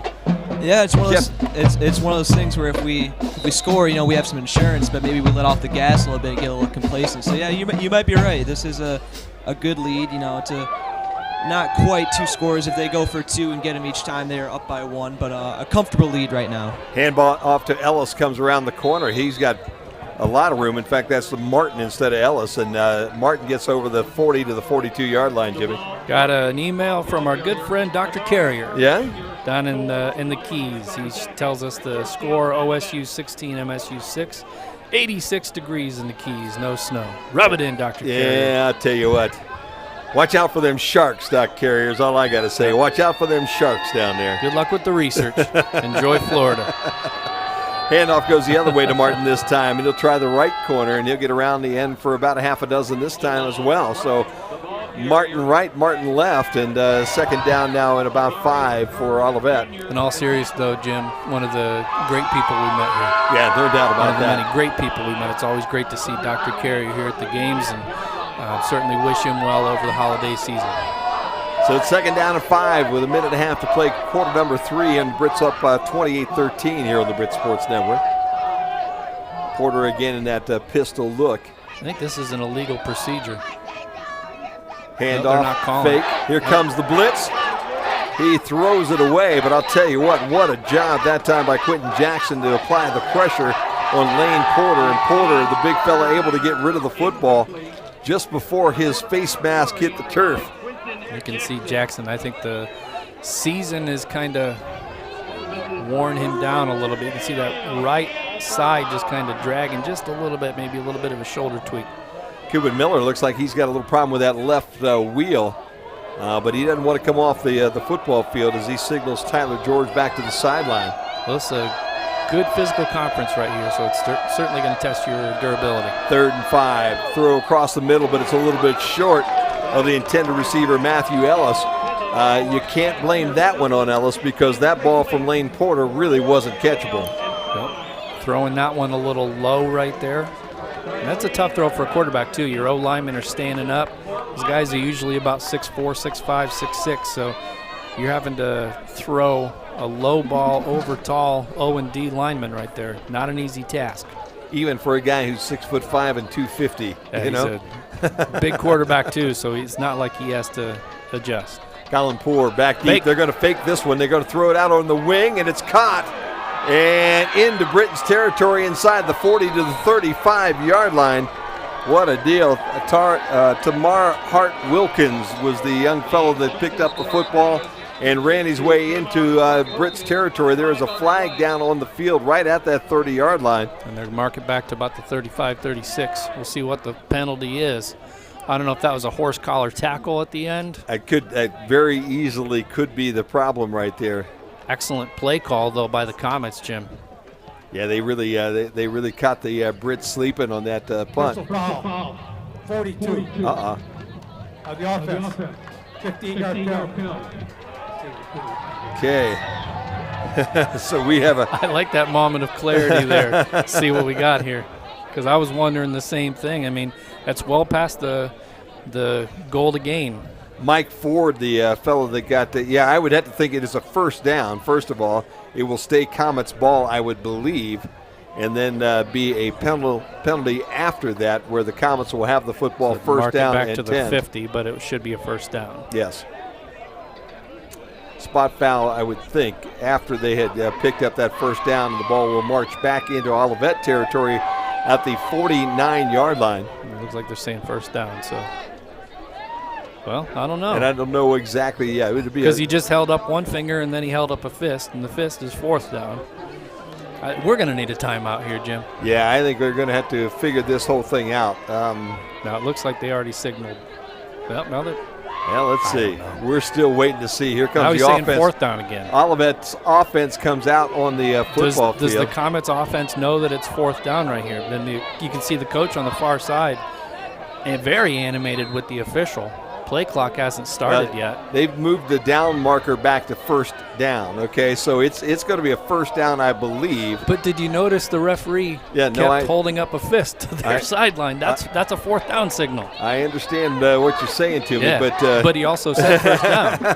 So I was getting very mixed signals there. But it is 1st down and 10 with 1:04 to play here in the 3rd quarter as Olivet will have the football after that fake punt.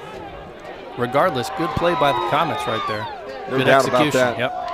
Porter will drop and hand the football off, and again around the corner comes Jamal Martin, and Martin will get about 7 on that 1st down carry. You can see why these two fellas have gotten 1,000 yards rushing this year, because both of them a little bit of chippiness going on now too, Jim. Quite capable of getting around that corner and heading up that football field. And you're right, everybody's down there talking.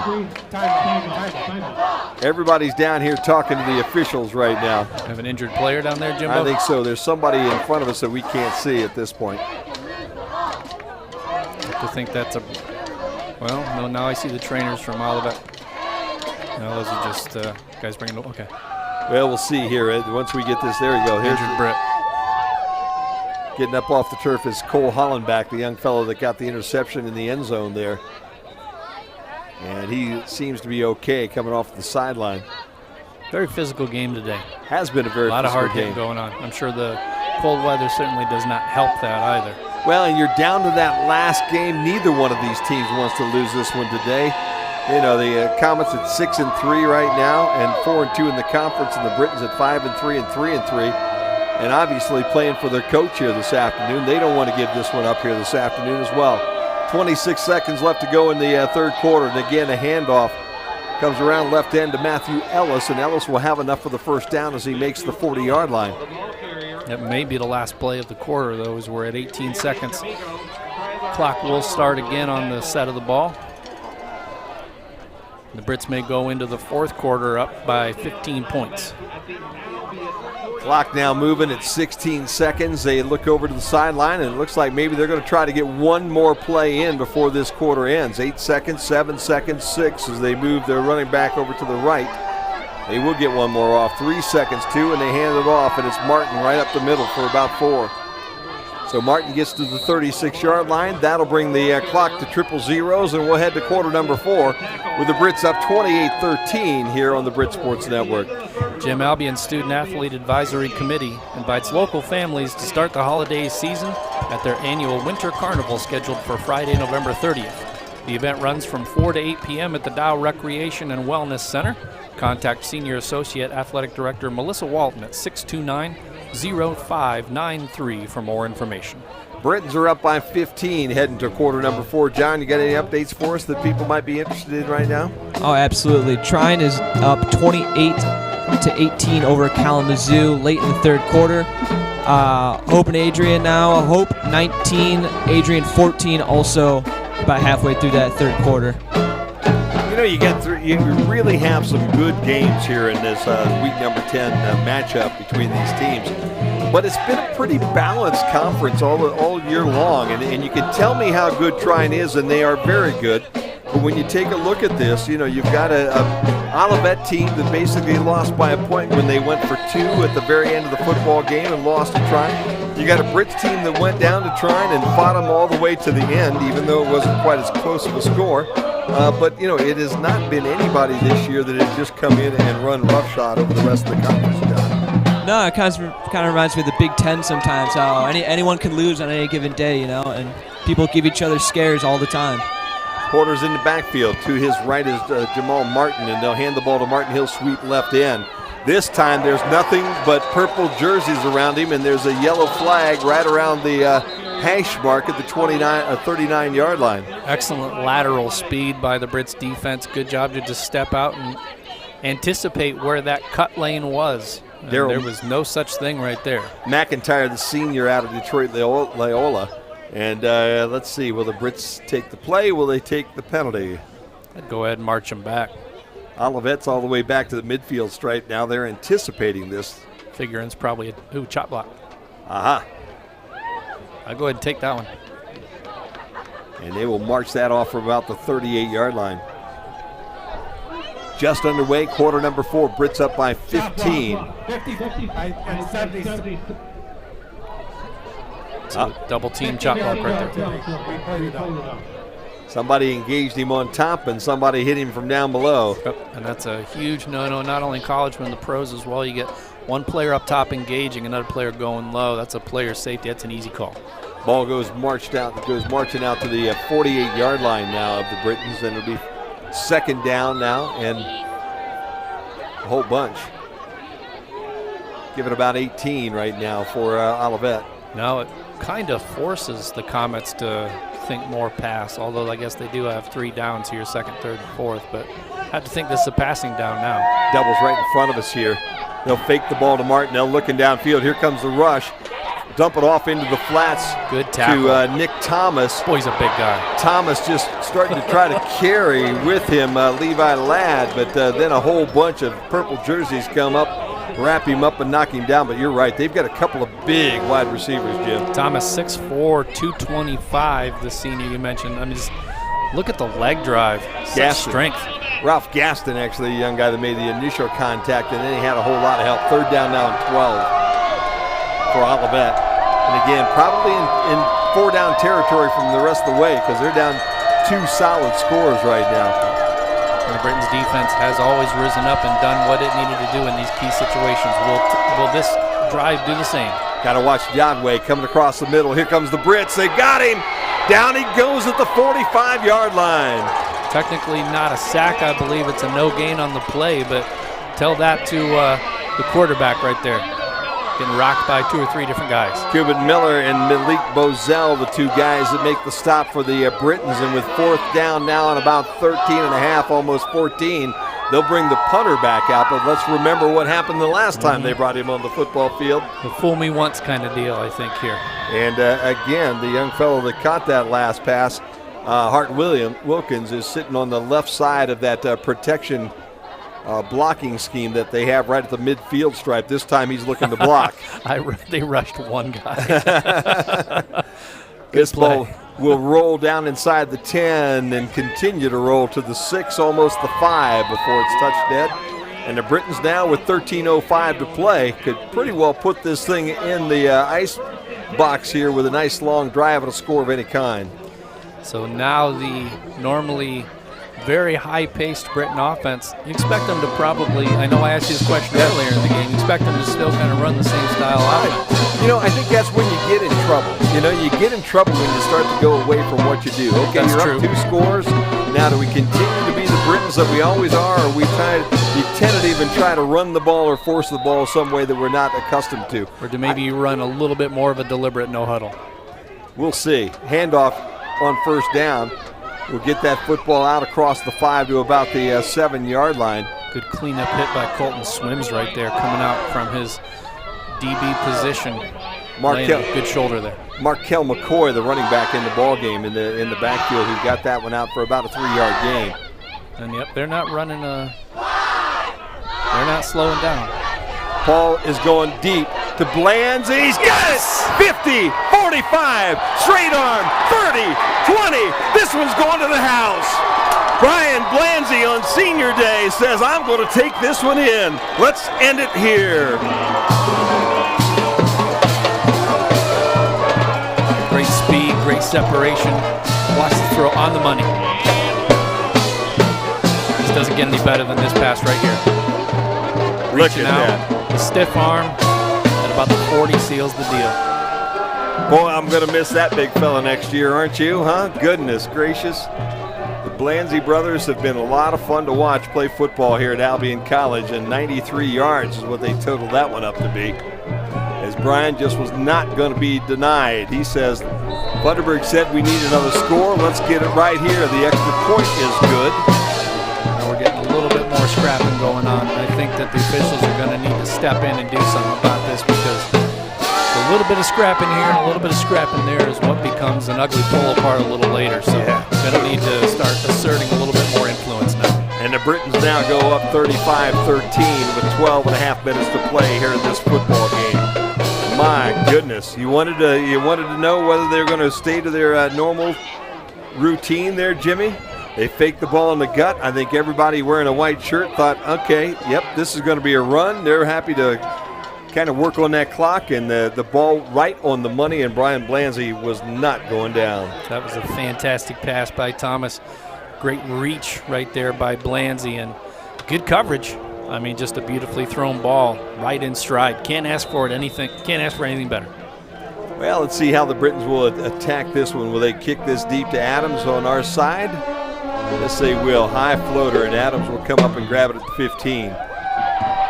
25, spin at the 30, and he'll be knocked down at the 31. So it'll be first down and 10 Olivet.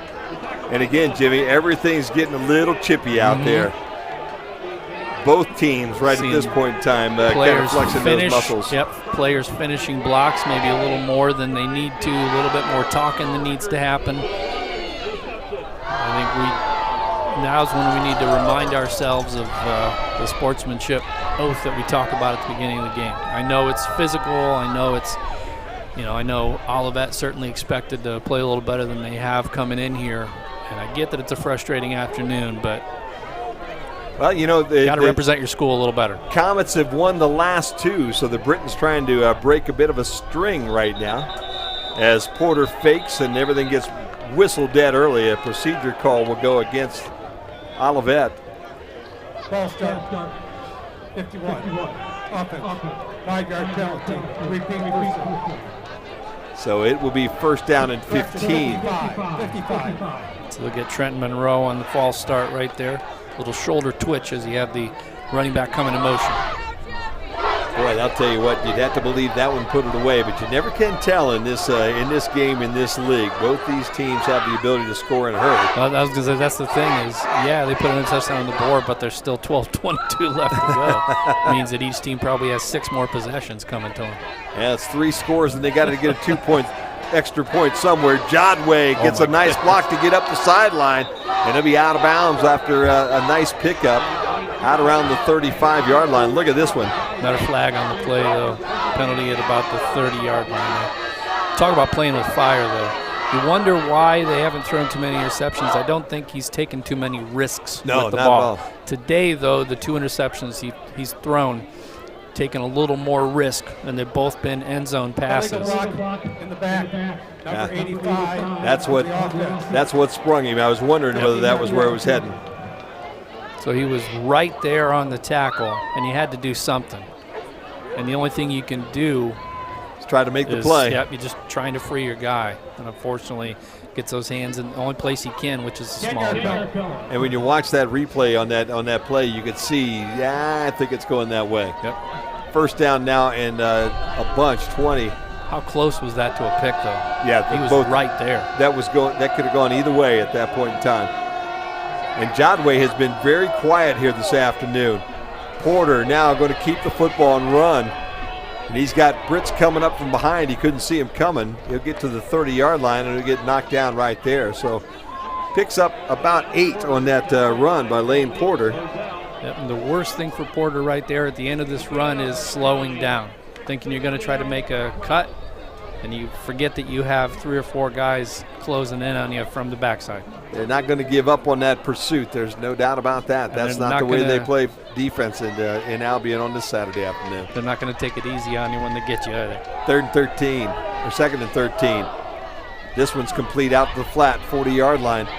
And the stretch will get Chris Talbot close to that first down. Let's see where they mark him down. He'll either have it or it'll just be a little short. About a half yard. Yep. 3rd and less than a yard here. About the 42. Clock moving at 11:18 to play in this football game. Going to get a measurement? And at 90, no, we don't measure around here. That's a good point. Come on, man. Measurement? I guess that was a In Albion College? You got to be kidding me. We either see it or we don't, man. Rhetorical question. Right now we don't Withdrawn. see it. He's short, man. There's no doubt about that. That's true. Third down and short. They'll fake the handoff. They'll throw the ball up on top, and it's going to be short. Nice job by the Brits to see that one coming. That was Jodway who they were trying to get loose in the flats up there. They threw it to Jodway, and Jodway got wrapped up and dropped at the 41-yard line for a loss of about a yard. Usually in a play like that, you have another receiver in the area who's ready to go out and block, almost like a chip. And that was a one-on-one, and that was just a great stop right there by the defender. Daryl McIntyre, the guy that made the solid tackle right there. And there'll be a first down run by Martin as Martin was, did you notice the quarterback on that lane quarter trying to get out front and lay a block? That was kind of an interesting little play. You notice he also didn't engage in a block. He didn't get there quite in time, but you had to give him hats off for trying. Give him an E for effort right hats there. Off for trying. The running back, I'm sure, appreciated his quarterback getting out there ready to block, but save your shoulders and your arm for the next play. And last game of your college career, so you leave it all on the football field. Jodway has this one. He'll spin out of a tackle and he'll be inside the 40 at about the 38-yard line. Solid footwork by Jodway right there. It looked like he was just going to step out of bounds, but instead he picks that foot up and darts for a couple extra yards as we get Britton coming off the field, but they do not snap it in time. Now Verson Mitchell coming into the ball game for the Britons. Here comes the rush. This ball hits the intended receiver Ellis right in the hands, goes up in the air, and then lands safely here in the field at Schmidt-Fraser Field. It might actually have been deflected by Kuvit Miller right there, Jimbo. Could have been. Looking at that replay, you're right. It's, we've said it every week. If you can't get to the quarterback, the next best thing on that crossing route, get your hands up. Second down and 10. That stops the clock with 9:52 to go in the ball game. Porter drops. Now he drops a little deeper. Now he'll roll to his right and looks to throw. He's got a guy in the middle. He's got his man Matthew Ellis, and Ellis this time goes up in the air, pulls it back down. Got to think that internal clock is going off right there. When you have the ball longer than 3 seconds in the pocket, he takes a serious lick at the end of that throw too. No penalty though. Good solid bump right there. 9:34 and counting. Tough quarterback though. Does not mind hanging in the pocket, taking the hit. Fakes and then throws to Jodway down around the goal line, and we've got an interference on Ralph Gaston, who pretty much had Jodway locked up down around the 5-yard line. Also never turned around to look for the ball. So it's not a spot foul. No, it'll be a 10-yard penalty from the line of scrimmage. Maybe. I guess we'll have to see what they call it. There's interference or holding. Pass interference. Yep, interference. 15-yard penalty. So that adds another 5 on, and I was hoping for the holding call. I thought he held a little more than he interfered with. He just kind of grabbed a hold. Doesn't really matter. Ball goes now down inside the 10 to the 6. Clock stops at 9:26 to play in the ball game. Now with this drive, now we see how big that last touchdown was for the Britons. Yeah, no doubt about that. Well, again, this ball game has a lot of time left in it, and I'm not asking for anything at all. Nice job by the Britons there to jump inside and make that tackle. That is Donovan Slates that made the tackle. Slate saw that one coming as Martin tried to spin on him. Slate said, "No, not this time. I'm going to just grab you, wrap you, and drop you right here." Second down and goal to go from the 6. Comets have not given up on that run despite being down 3 scores. Under Sticking with it. 9 minutes to play now in the football game. Porter again, hands off. Left side, touchdown. 21, Jamal Martin makes it in. I don't know. The official is actually marking him down. Well, I was going to say the far side official threw his beanbag in at about the 1, so I'm not sure what that's about. Touchdown will stand, and as you see, a nice job here of opening up a hole on that left side, and Martin just diving his way into the end zone. I'm not sure what that far side official was doing right there, Jim. I'm not sure that he might have lost the football as he's going down close to that goal line. We couldn't see the back of him. He seemed to kind of lurch forward there, almost like he'd lost the handle on the ball and then landed on it. Maybe that's the reason the official was marking what he was marking on that top side. We couldn't see it even on the replay. Good eye. 2-point conversion goes into the corner, and it's a little too tall for the intended receiver, Nick Thomas, who's all of 6'4", and the extra point will be no good. And the Britons will stay up 16 points now, 35-19, with 8:48 to play in this ball game. You surprised by the 2 there? No, not really. It's still 16 is still 2 2-point conversions. Still more 2 and 2. So yeah, you can play it any way you want to at that point. You're going to have to get a 2 at some point, but you figure if you get the 1 there, then you can score. You would only need 1 in your next 2 touchdowns. Now you're forced to get 2 touchdowns and 2 2-point conversions. So the Britons will get the football back with 8:48 to play in this football game. And again, you want to ask the question, what do they do this time? I think they stay right in form and they play Briton football and they let the chips fall where they may. John, do you agree with that one? Yeah, absolutely. Nothing to really change up here. I do have some scores for you, by the way. Dynamite. Trine is now up 34-18 over Kalamazoo early in the fourth quarter. And Hope, also the same part of the game, beginning of the fourth quarter, is now up 26-14 over Adrian. 3 really good football games here on this 10 Britons on the field Saturday afternoon. Okay, now number 11 comes on. They're expecting onside kick. This is a big play. Brits get the football right here deep into Olivet territory, and this could be over in the next 2 or 3 minutes. If Olivet gets this onside kick, things get very interesting. And there's the kick, it's a spinner, and it's on the ground. Let's see who's got it. Albion has it. In the initial surge there, everybody in a white jersey was pointing the other direction. We're still getting them off the pile right now. Let's see who's on the bottom of that pile. The officials have already signaled Britain's football. Yep. Nope, now they're saying. Yep. Albion football. Come on, guys, you're killing us here. One official was pointing one way, the other official was pointing the other way.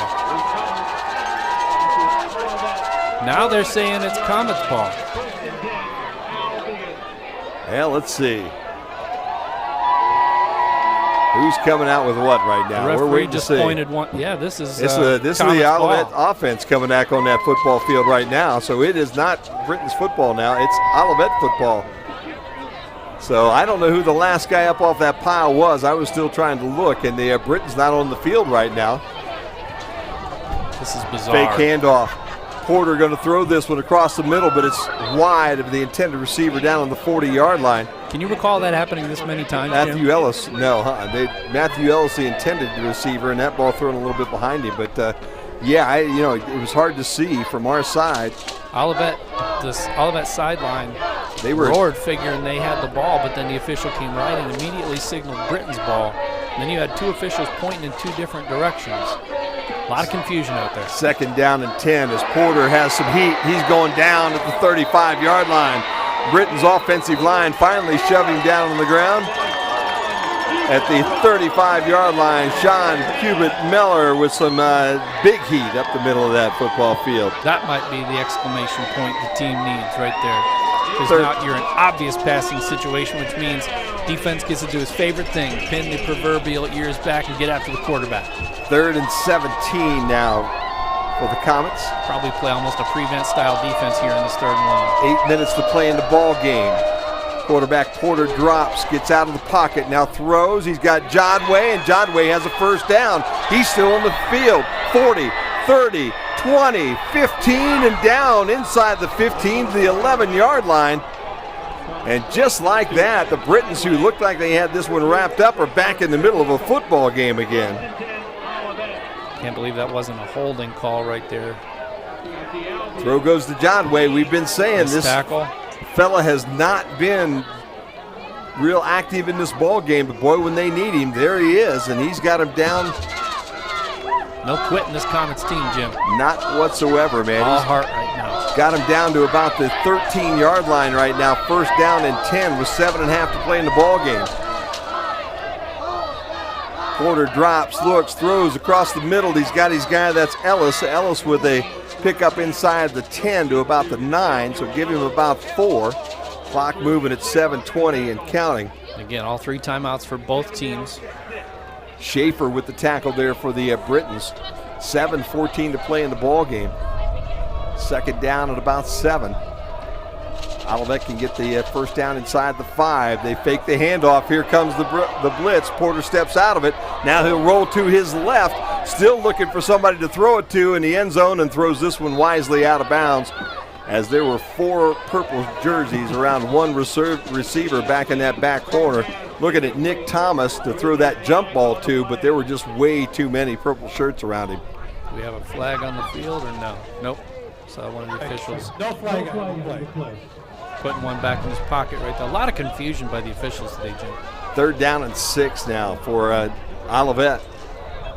Clock stopped at 6:57 to go in the ball game. Very deft footwork by Porter right there, though, to be able to step out of that tackle. For a big fella, he can stay on his feet and find the open field, can't he? I'll tell you what, he's very much impressed with that young guy last year and this year as well. He'll throw this one immediately. He's got his guy inside the 5. He'll be knocked down at the 4, but that's enough for the first down. And that's Chris Talbot that picks up the reception there on the first down at the 3-yard line. See who your money player is in these key situations. All right, Ellis goes out wide left. Thomas out wider on that visitor sideline. In the backfield is Jamal Martin. And the whole playbook is open. No doubt about that. Nick Thomas on this side. They'll give the ball to Martin, and Martin just gets back to the line of scrimmage and no more. And the Britain's defensive front right there went low. You notice he's able to get a good jump cut right there. If you go at his feet and you grab towards the feet, you have no jump cut opportunity. So good stop to Submarine right there and stop him to no gain. Cubitt Miller with the tackle for a loss of 1. 2nd down and 4 now.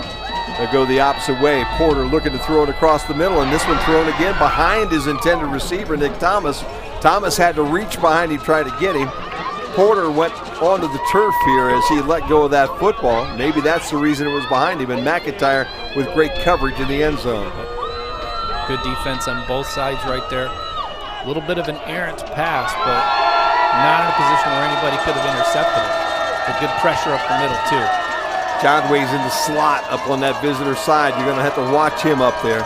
4-down territory, though, too, so this isn't going to be the last play for them if they don't score. Martin's in the backfield as they move that back towards the left side. They're going to throw it into that corner and over the head of Jodway, and incomplete.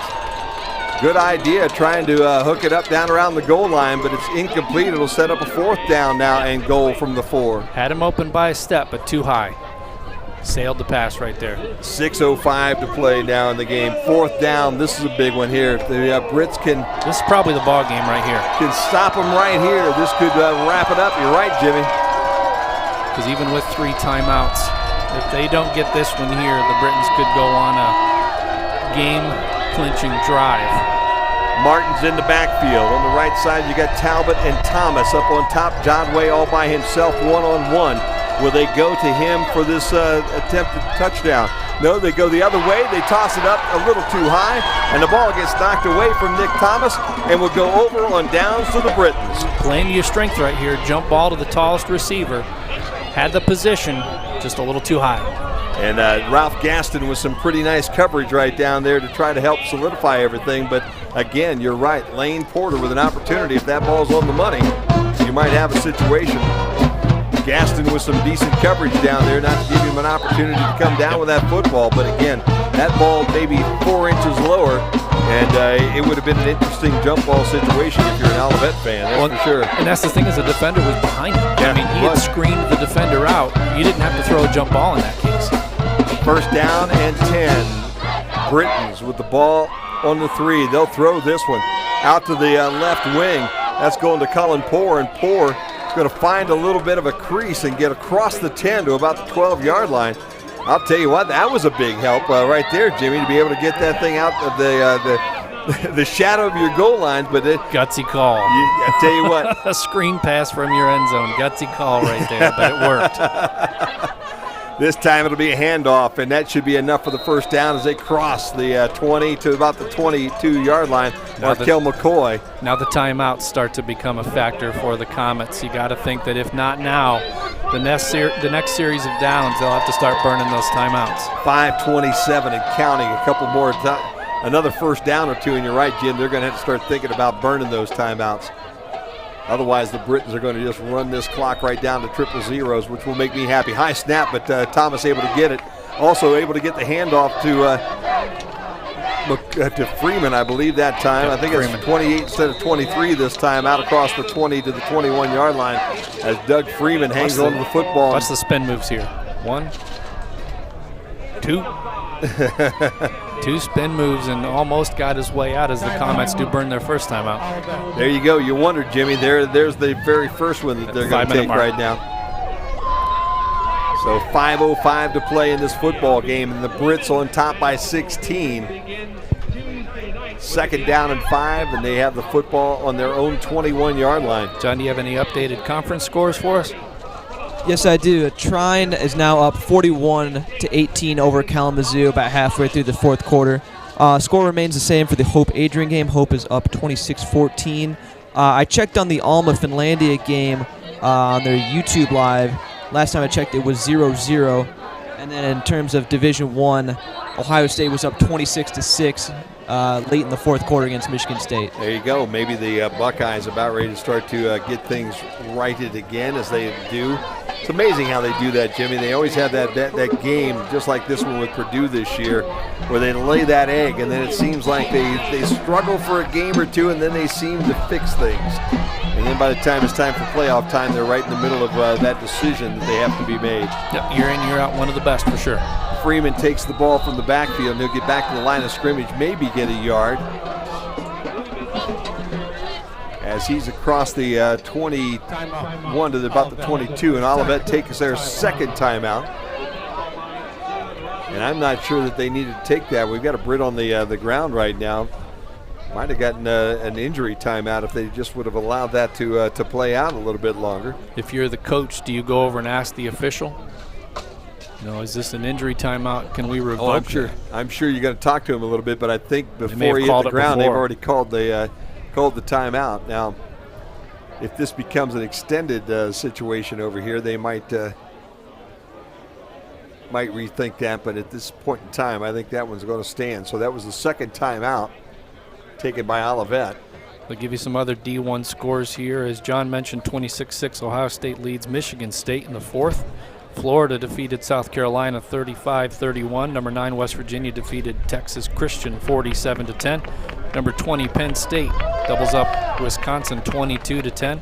UCF defeats Navy 35-24. And Memphis defeats Tulsa 47-21. Jim, is UCF the team that's undefeated and threw themselves a mock national championship parade last year? Yeah. yeah. Okay, so they're still undefeated, and they're probably, I think, are they going to play like they have a crazy schedule. Navy's probably their toughest game down the stretch, so they're probably going to run the table too. But like most years, even though they're undefeated, they're not going to sneak into the college playoff in all likelihood. Elijah McKinney, the young fellow that was hurt, coming off the sideline right now with some help. One timeout now for Olivet with 4:59 to play in this ball game. Couple of first downs will solidify this as Freeman goes into the line of scrimmage, was going nowhere, then bounces it outside and is now trying to fight his way across that 30-yard line. What a tough runner. I think the entire team had to get in on that tackle, Jim. Look at this. Here's the initial tackle and opportunity there. 2, 3, 4, 5, 6, 7. 7 players. Third and final timeout. Freiberger was the first guy that tried to take him on in the backfield, and he just kind of ran right through that tackle. That's 63% of their defense right there. Had to make that tackle. How's that for a Saturday? Here's an interesting one for you, Jimmy. The timeout taken, which is the third timeout now by Olivet. I'm surprised at that one.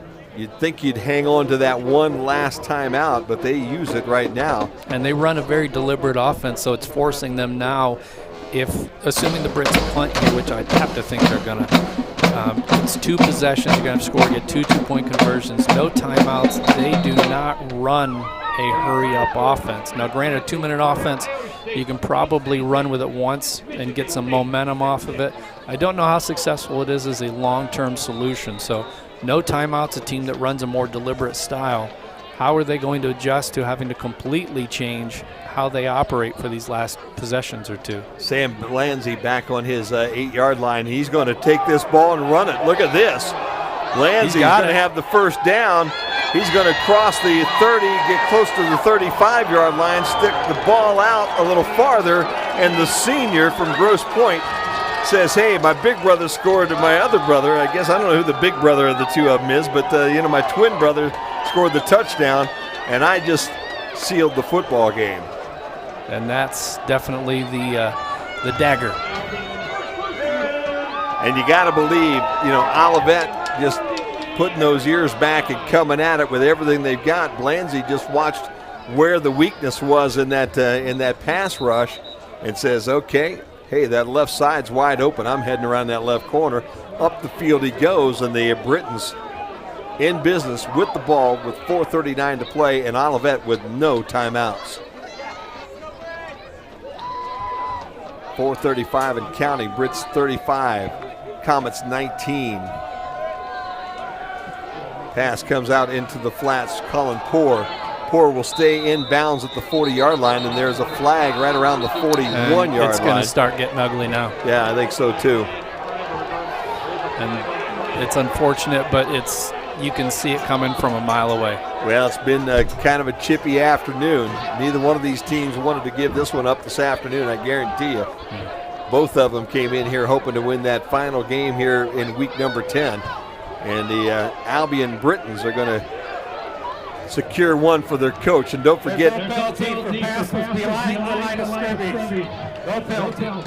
the end of this football game, we're going to do a quick wrap-up here this afternoon, and we have a special little presentation here to honor Coach Rundle after 22 wonderful years here at Albion College.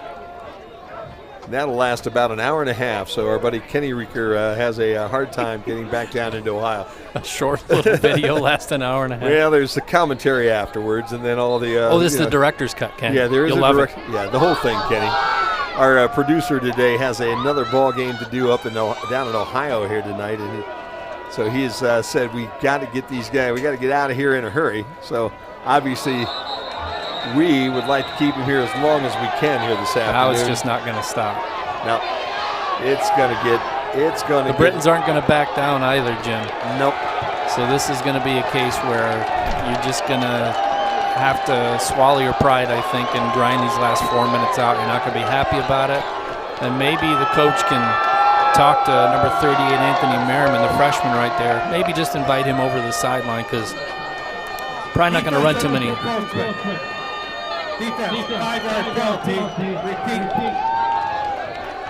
Well, that 5-yard penalty is going to make it first down and 10 for the Britons, and it's going to pretty much wrap this football game up. There aren't going to be many plays of huge consequence at this point, so you almost wonder why he's leaving him out there, because he's the one who seems to be in the middle of a lot of these dust-ups.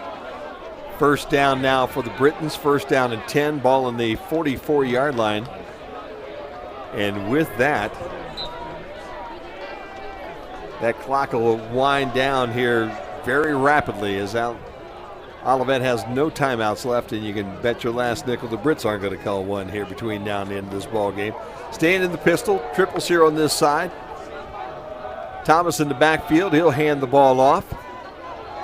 McCoy will continue to move forward, and he'll get a first down before it's all over and done with, as he finds a little seam and just keeps swimming upstream into the Olivet side of the 50 at the 45-yard line. That will move the chains again and stop the clock. And that's one of the few times we're going to see that clock stop from now till triple zeros, I would think, Jim. And that's just the no-quit mentality of the Britons today. Markel McCoy with a nice run. Clock now winds 19 ticks on the play clock right now, and you would have to think the Britons are just going to be happy to allow that one to go as far down as they possibly can and run this ball game into a victory formation before it's over and done with. McCoy again with the football. He'll break it to the left side, get around the corner for a couple, and go down at the 43-yard line.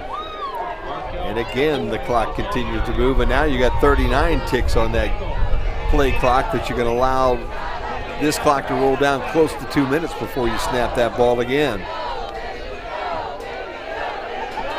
John, I'll tell you what, buddy, this was one of the easier sideline gigs you've had here today. Cold day, and you're up here. Brownies. Eating brownies and cookies. And hey, there we go. Switch at quarterback, Jimbo. And life is good. Here we go. Sam Blanzy comes on. Yes, sir. Good job. Good job. 2:20 to play as the senior Sam Blanzy comes in. Play and you clock can at kind of say that Sam was the guy that kind of iced this bad boy with that fake punt, Jimmy.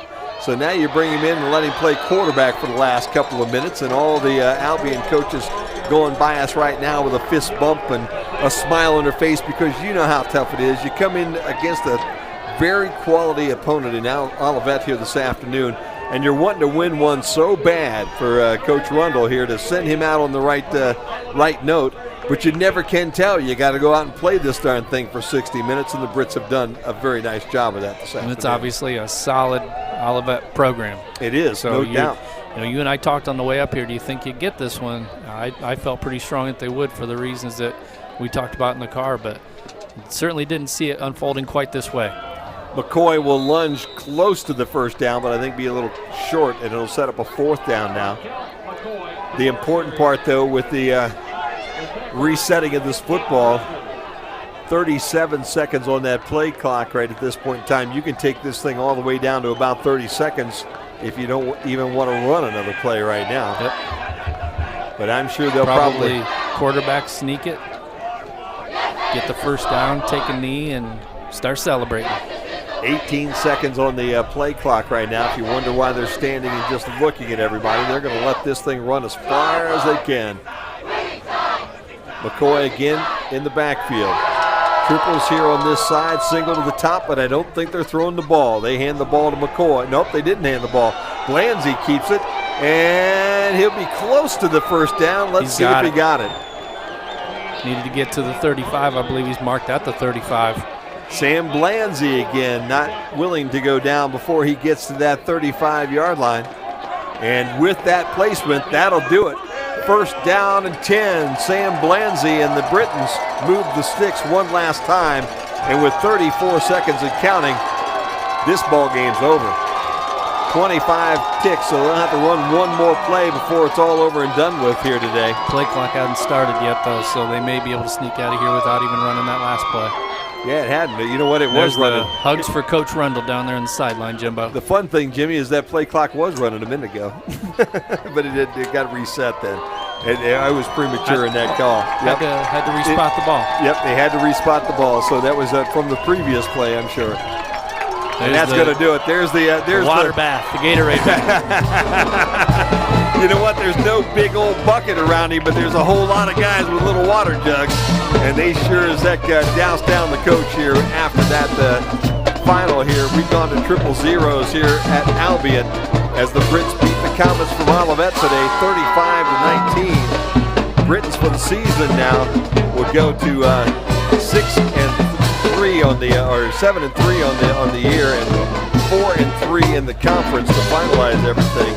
And for Olivet, they'll go to 6-4 on the season right now, and 4-3 in the conference. 2,000-yard rushers. Yeah, 2,000-yard rushers. So 1,000-yard rushers in a season. That's incredible. We'll say congratulations really to Jamal Martin and Matthew Ellis. What a wonderful 2018 those two young fellows had. Martin is a senior out of Inkster, so his career is done at Olivet. Ellis, only a sophomore out of Grand Rapids, so we'll get a chance to see him for a couple more years. Guys, final thoughts here. We get some stats, and then we'll head to our tribute here to Coach Rundle. First of all, John, how about yourself? One thing that I kind of took away from this was, Albion, they've always had a great defense throughout the entire season. But one thing about Olivet today, I think they did shoot themselves in the foot quite a bit. I mean, I don't know how many drops they had, but I think a significant amount, especially on, big third down plays and big plays downfield. So if they catch a couple of those, it would have been definitely a closer game. But a great game by the Brits. They kept it pretty clean. They kept their composure towards the end there, and they kept their foot on the gas. Jimmy, I tell you what, it's a good way to send Coach out with a win here this afternoon, a hard-fought win against a very solid Olivet football team that came here to give them a run for their money, but the Brits and the end just a little bit too much for the Comets this afternoon. And Coach Rundle basically goes out in style after 22 years here at Albion College. Winning record, 7 MIAA championships, 5 NCAA coaching appearances, and this is the end of the road for Coach Rundle. So I just want to say congratulations to Coach and his family. It's been an honor and a privilege to cover him for these 4 years, and we look forward to new beginnings next season. But man, a great way to send Coach off. Congratulations, Coach Craig Rundle. John, let's go through some final stats here for the both these football teams. It really was a pretty close game when you take a look at the statistics on this contest here this afternoon. Yeah, some of the stats overall are pretty even. A few things stick out, but for some more even stats, first downs 28 for Olivet, 26 for Albion. Third down efficiency, Olivet 6 for 16, Albion 9 for 16, so just a little over 50% there. On total plays, 80 for the Comets, 74 for the Brits. Total yards for Olivet, 399 and Albion 532. Britain's 4 sacks in the day. Yeah, I tell you that. As Sean Cuban Miller, Aronson, all those guys really brought some heat today. In terms of possession, like I said, in the first quarter it was very lopsided, but it ended up being pretty close. Albion controlling the clock with 33 minutes and 20 seconds compared to Olivet's 26:40. And then in terms of individual statistics, Lane Porter finished 18 for 36 with 228 yards. Those 2 interceptions, though, are they're pretty costly. Jamal Martin, 22 attempts for 87 yards on the ground. With Matthew Ellis, 14 attempts for 80 yards on the ground, both reaching over 1,000 yards in the year. So now Olivet has 6 rushers with over 1,000 yards in Olivet's history. In terms of receiving for the Comets, Jacob Jodway had 7 receptions for 97 yards, with 1 being a 50-yarder. Chris Talbot, 5 receptions, 78 yards. And Matthew Ellis, 4 receptions, 42 yards. He was one of those guys who we saw a couple times, had a few of those drops. Maybe could change the momentum of the game a little bit.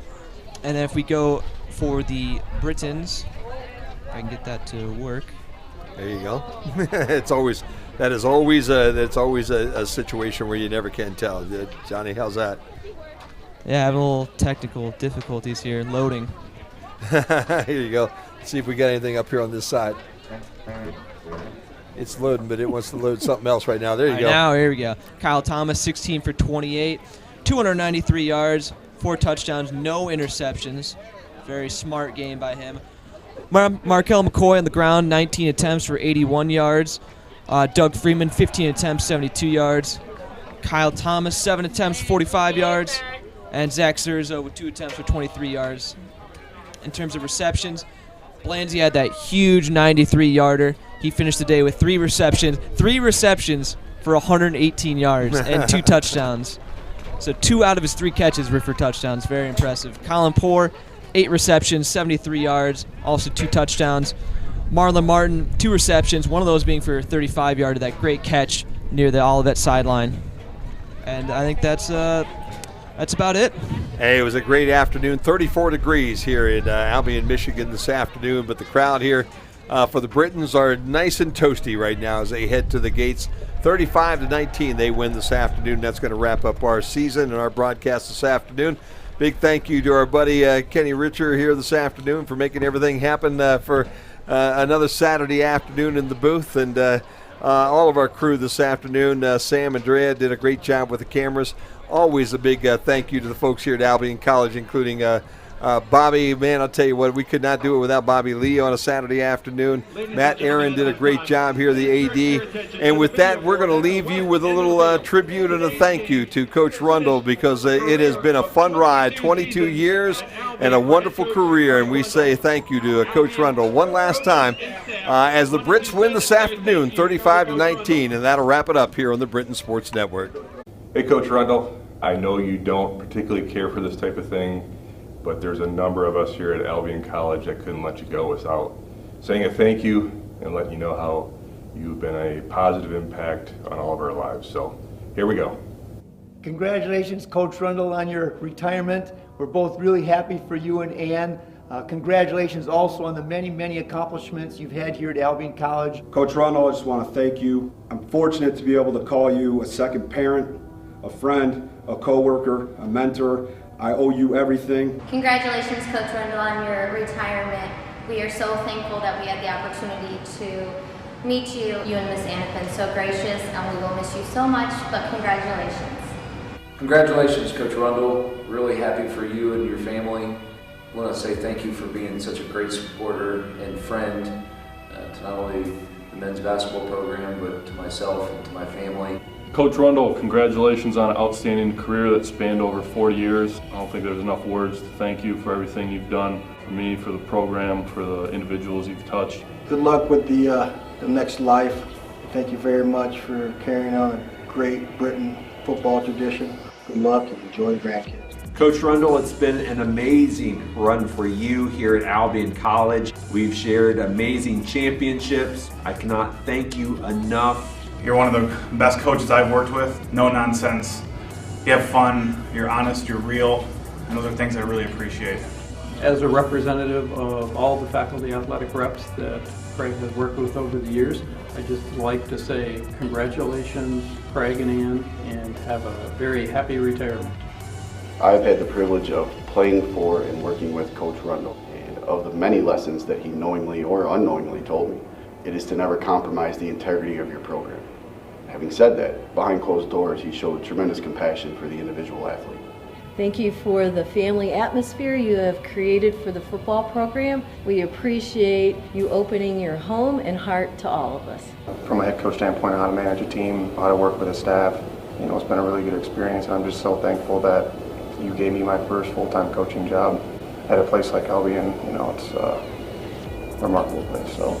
Coach Rundle, congratulations on an amazing career. Thank you so much for being a great mentor for me and always being such a great supporter of the volleyball program. I will miss you so much. I just want to thank you for being such a great mentor. Always taking the time to sit and talk to me and give me some good advice over the years. I really appreciate that. I appreciate the support for our program. Just wanted to say thanks, Coach, for all you've done for Albion College. Congratulations on a great career and retirement. Congratulations, Coach Rundle. Best of luck in this new chapter of your life. You'll be missed. Coach Rundle, I just want to thank you for everything you've done for the college, for the department, and for me personally. Coach Rundle, congratulations on an amazing career. You've influenced the lives of many young men on and off the field. Proud of everything that you've done. It's been a truly legendary career. Love you, Dad. Congrats, Craig, on more than 40 years coaching, with over 20 of those at Albion. Congrats on a great career, and on behalf of all my teammates, guys who played before me and after me, we just want to say great job. Thanks for making the Albion College a great college experience, unique one that we all cherish for our lifetimes. Thanks and good luck in your future endeavors. Hopefully hanging out with these three right here at Ton. Go Brits! Go Brits! Craig and Ann, we just wish you the best on your next adventure. We certainly hope this isn't goodbye, just see you later. And I hope you know that you're welcome back to campus anytime. We will miss you. Appreciate everything that you've done for Albion College over the past 20 years, and wish you nothing but the best. Thanks again.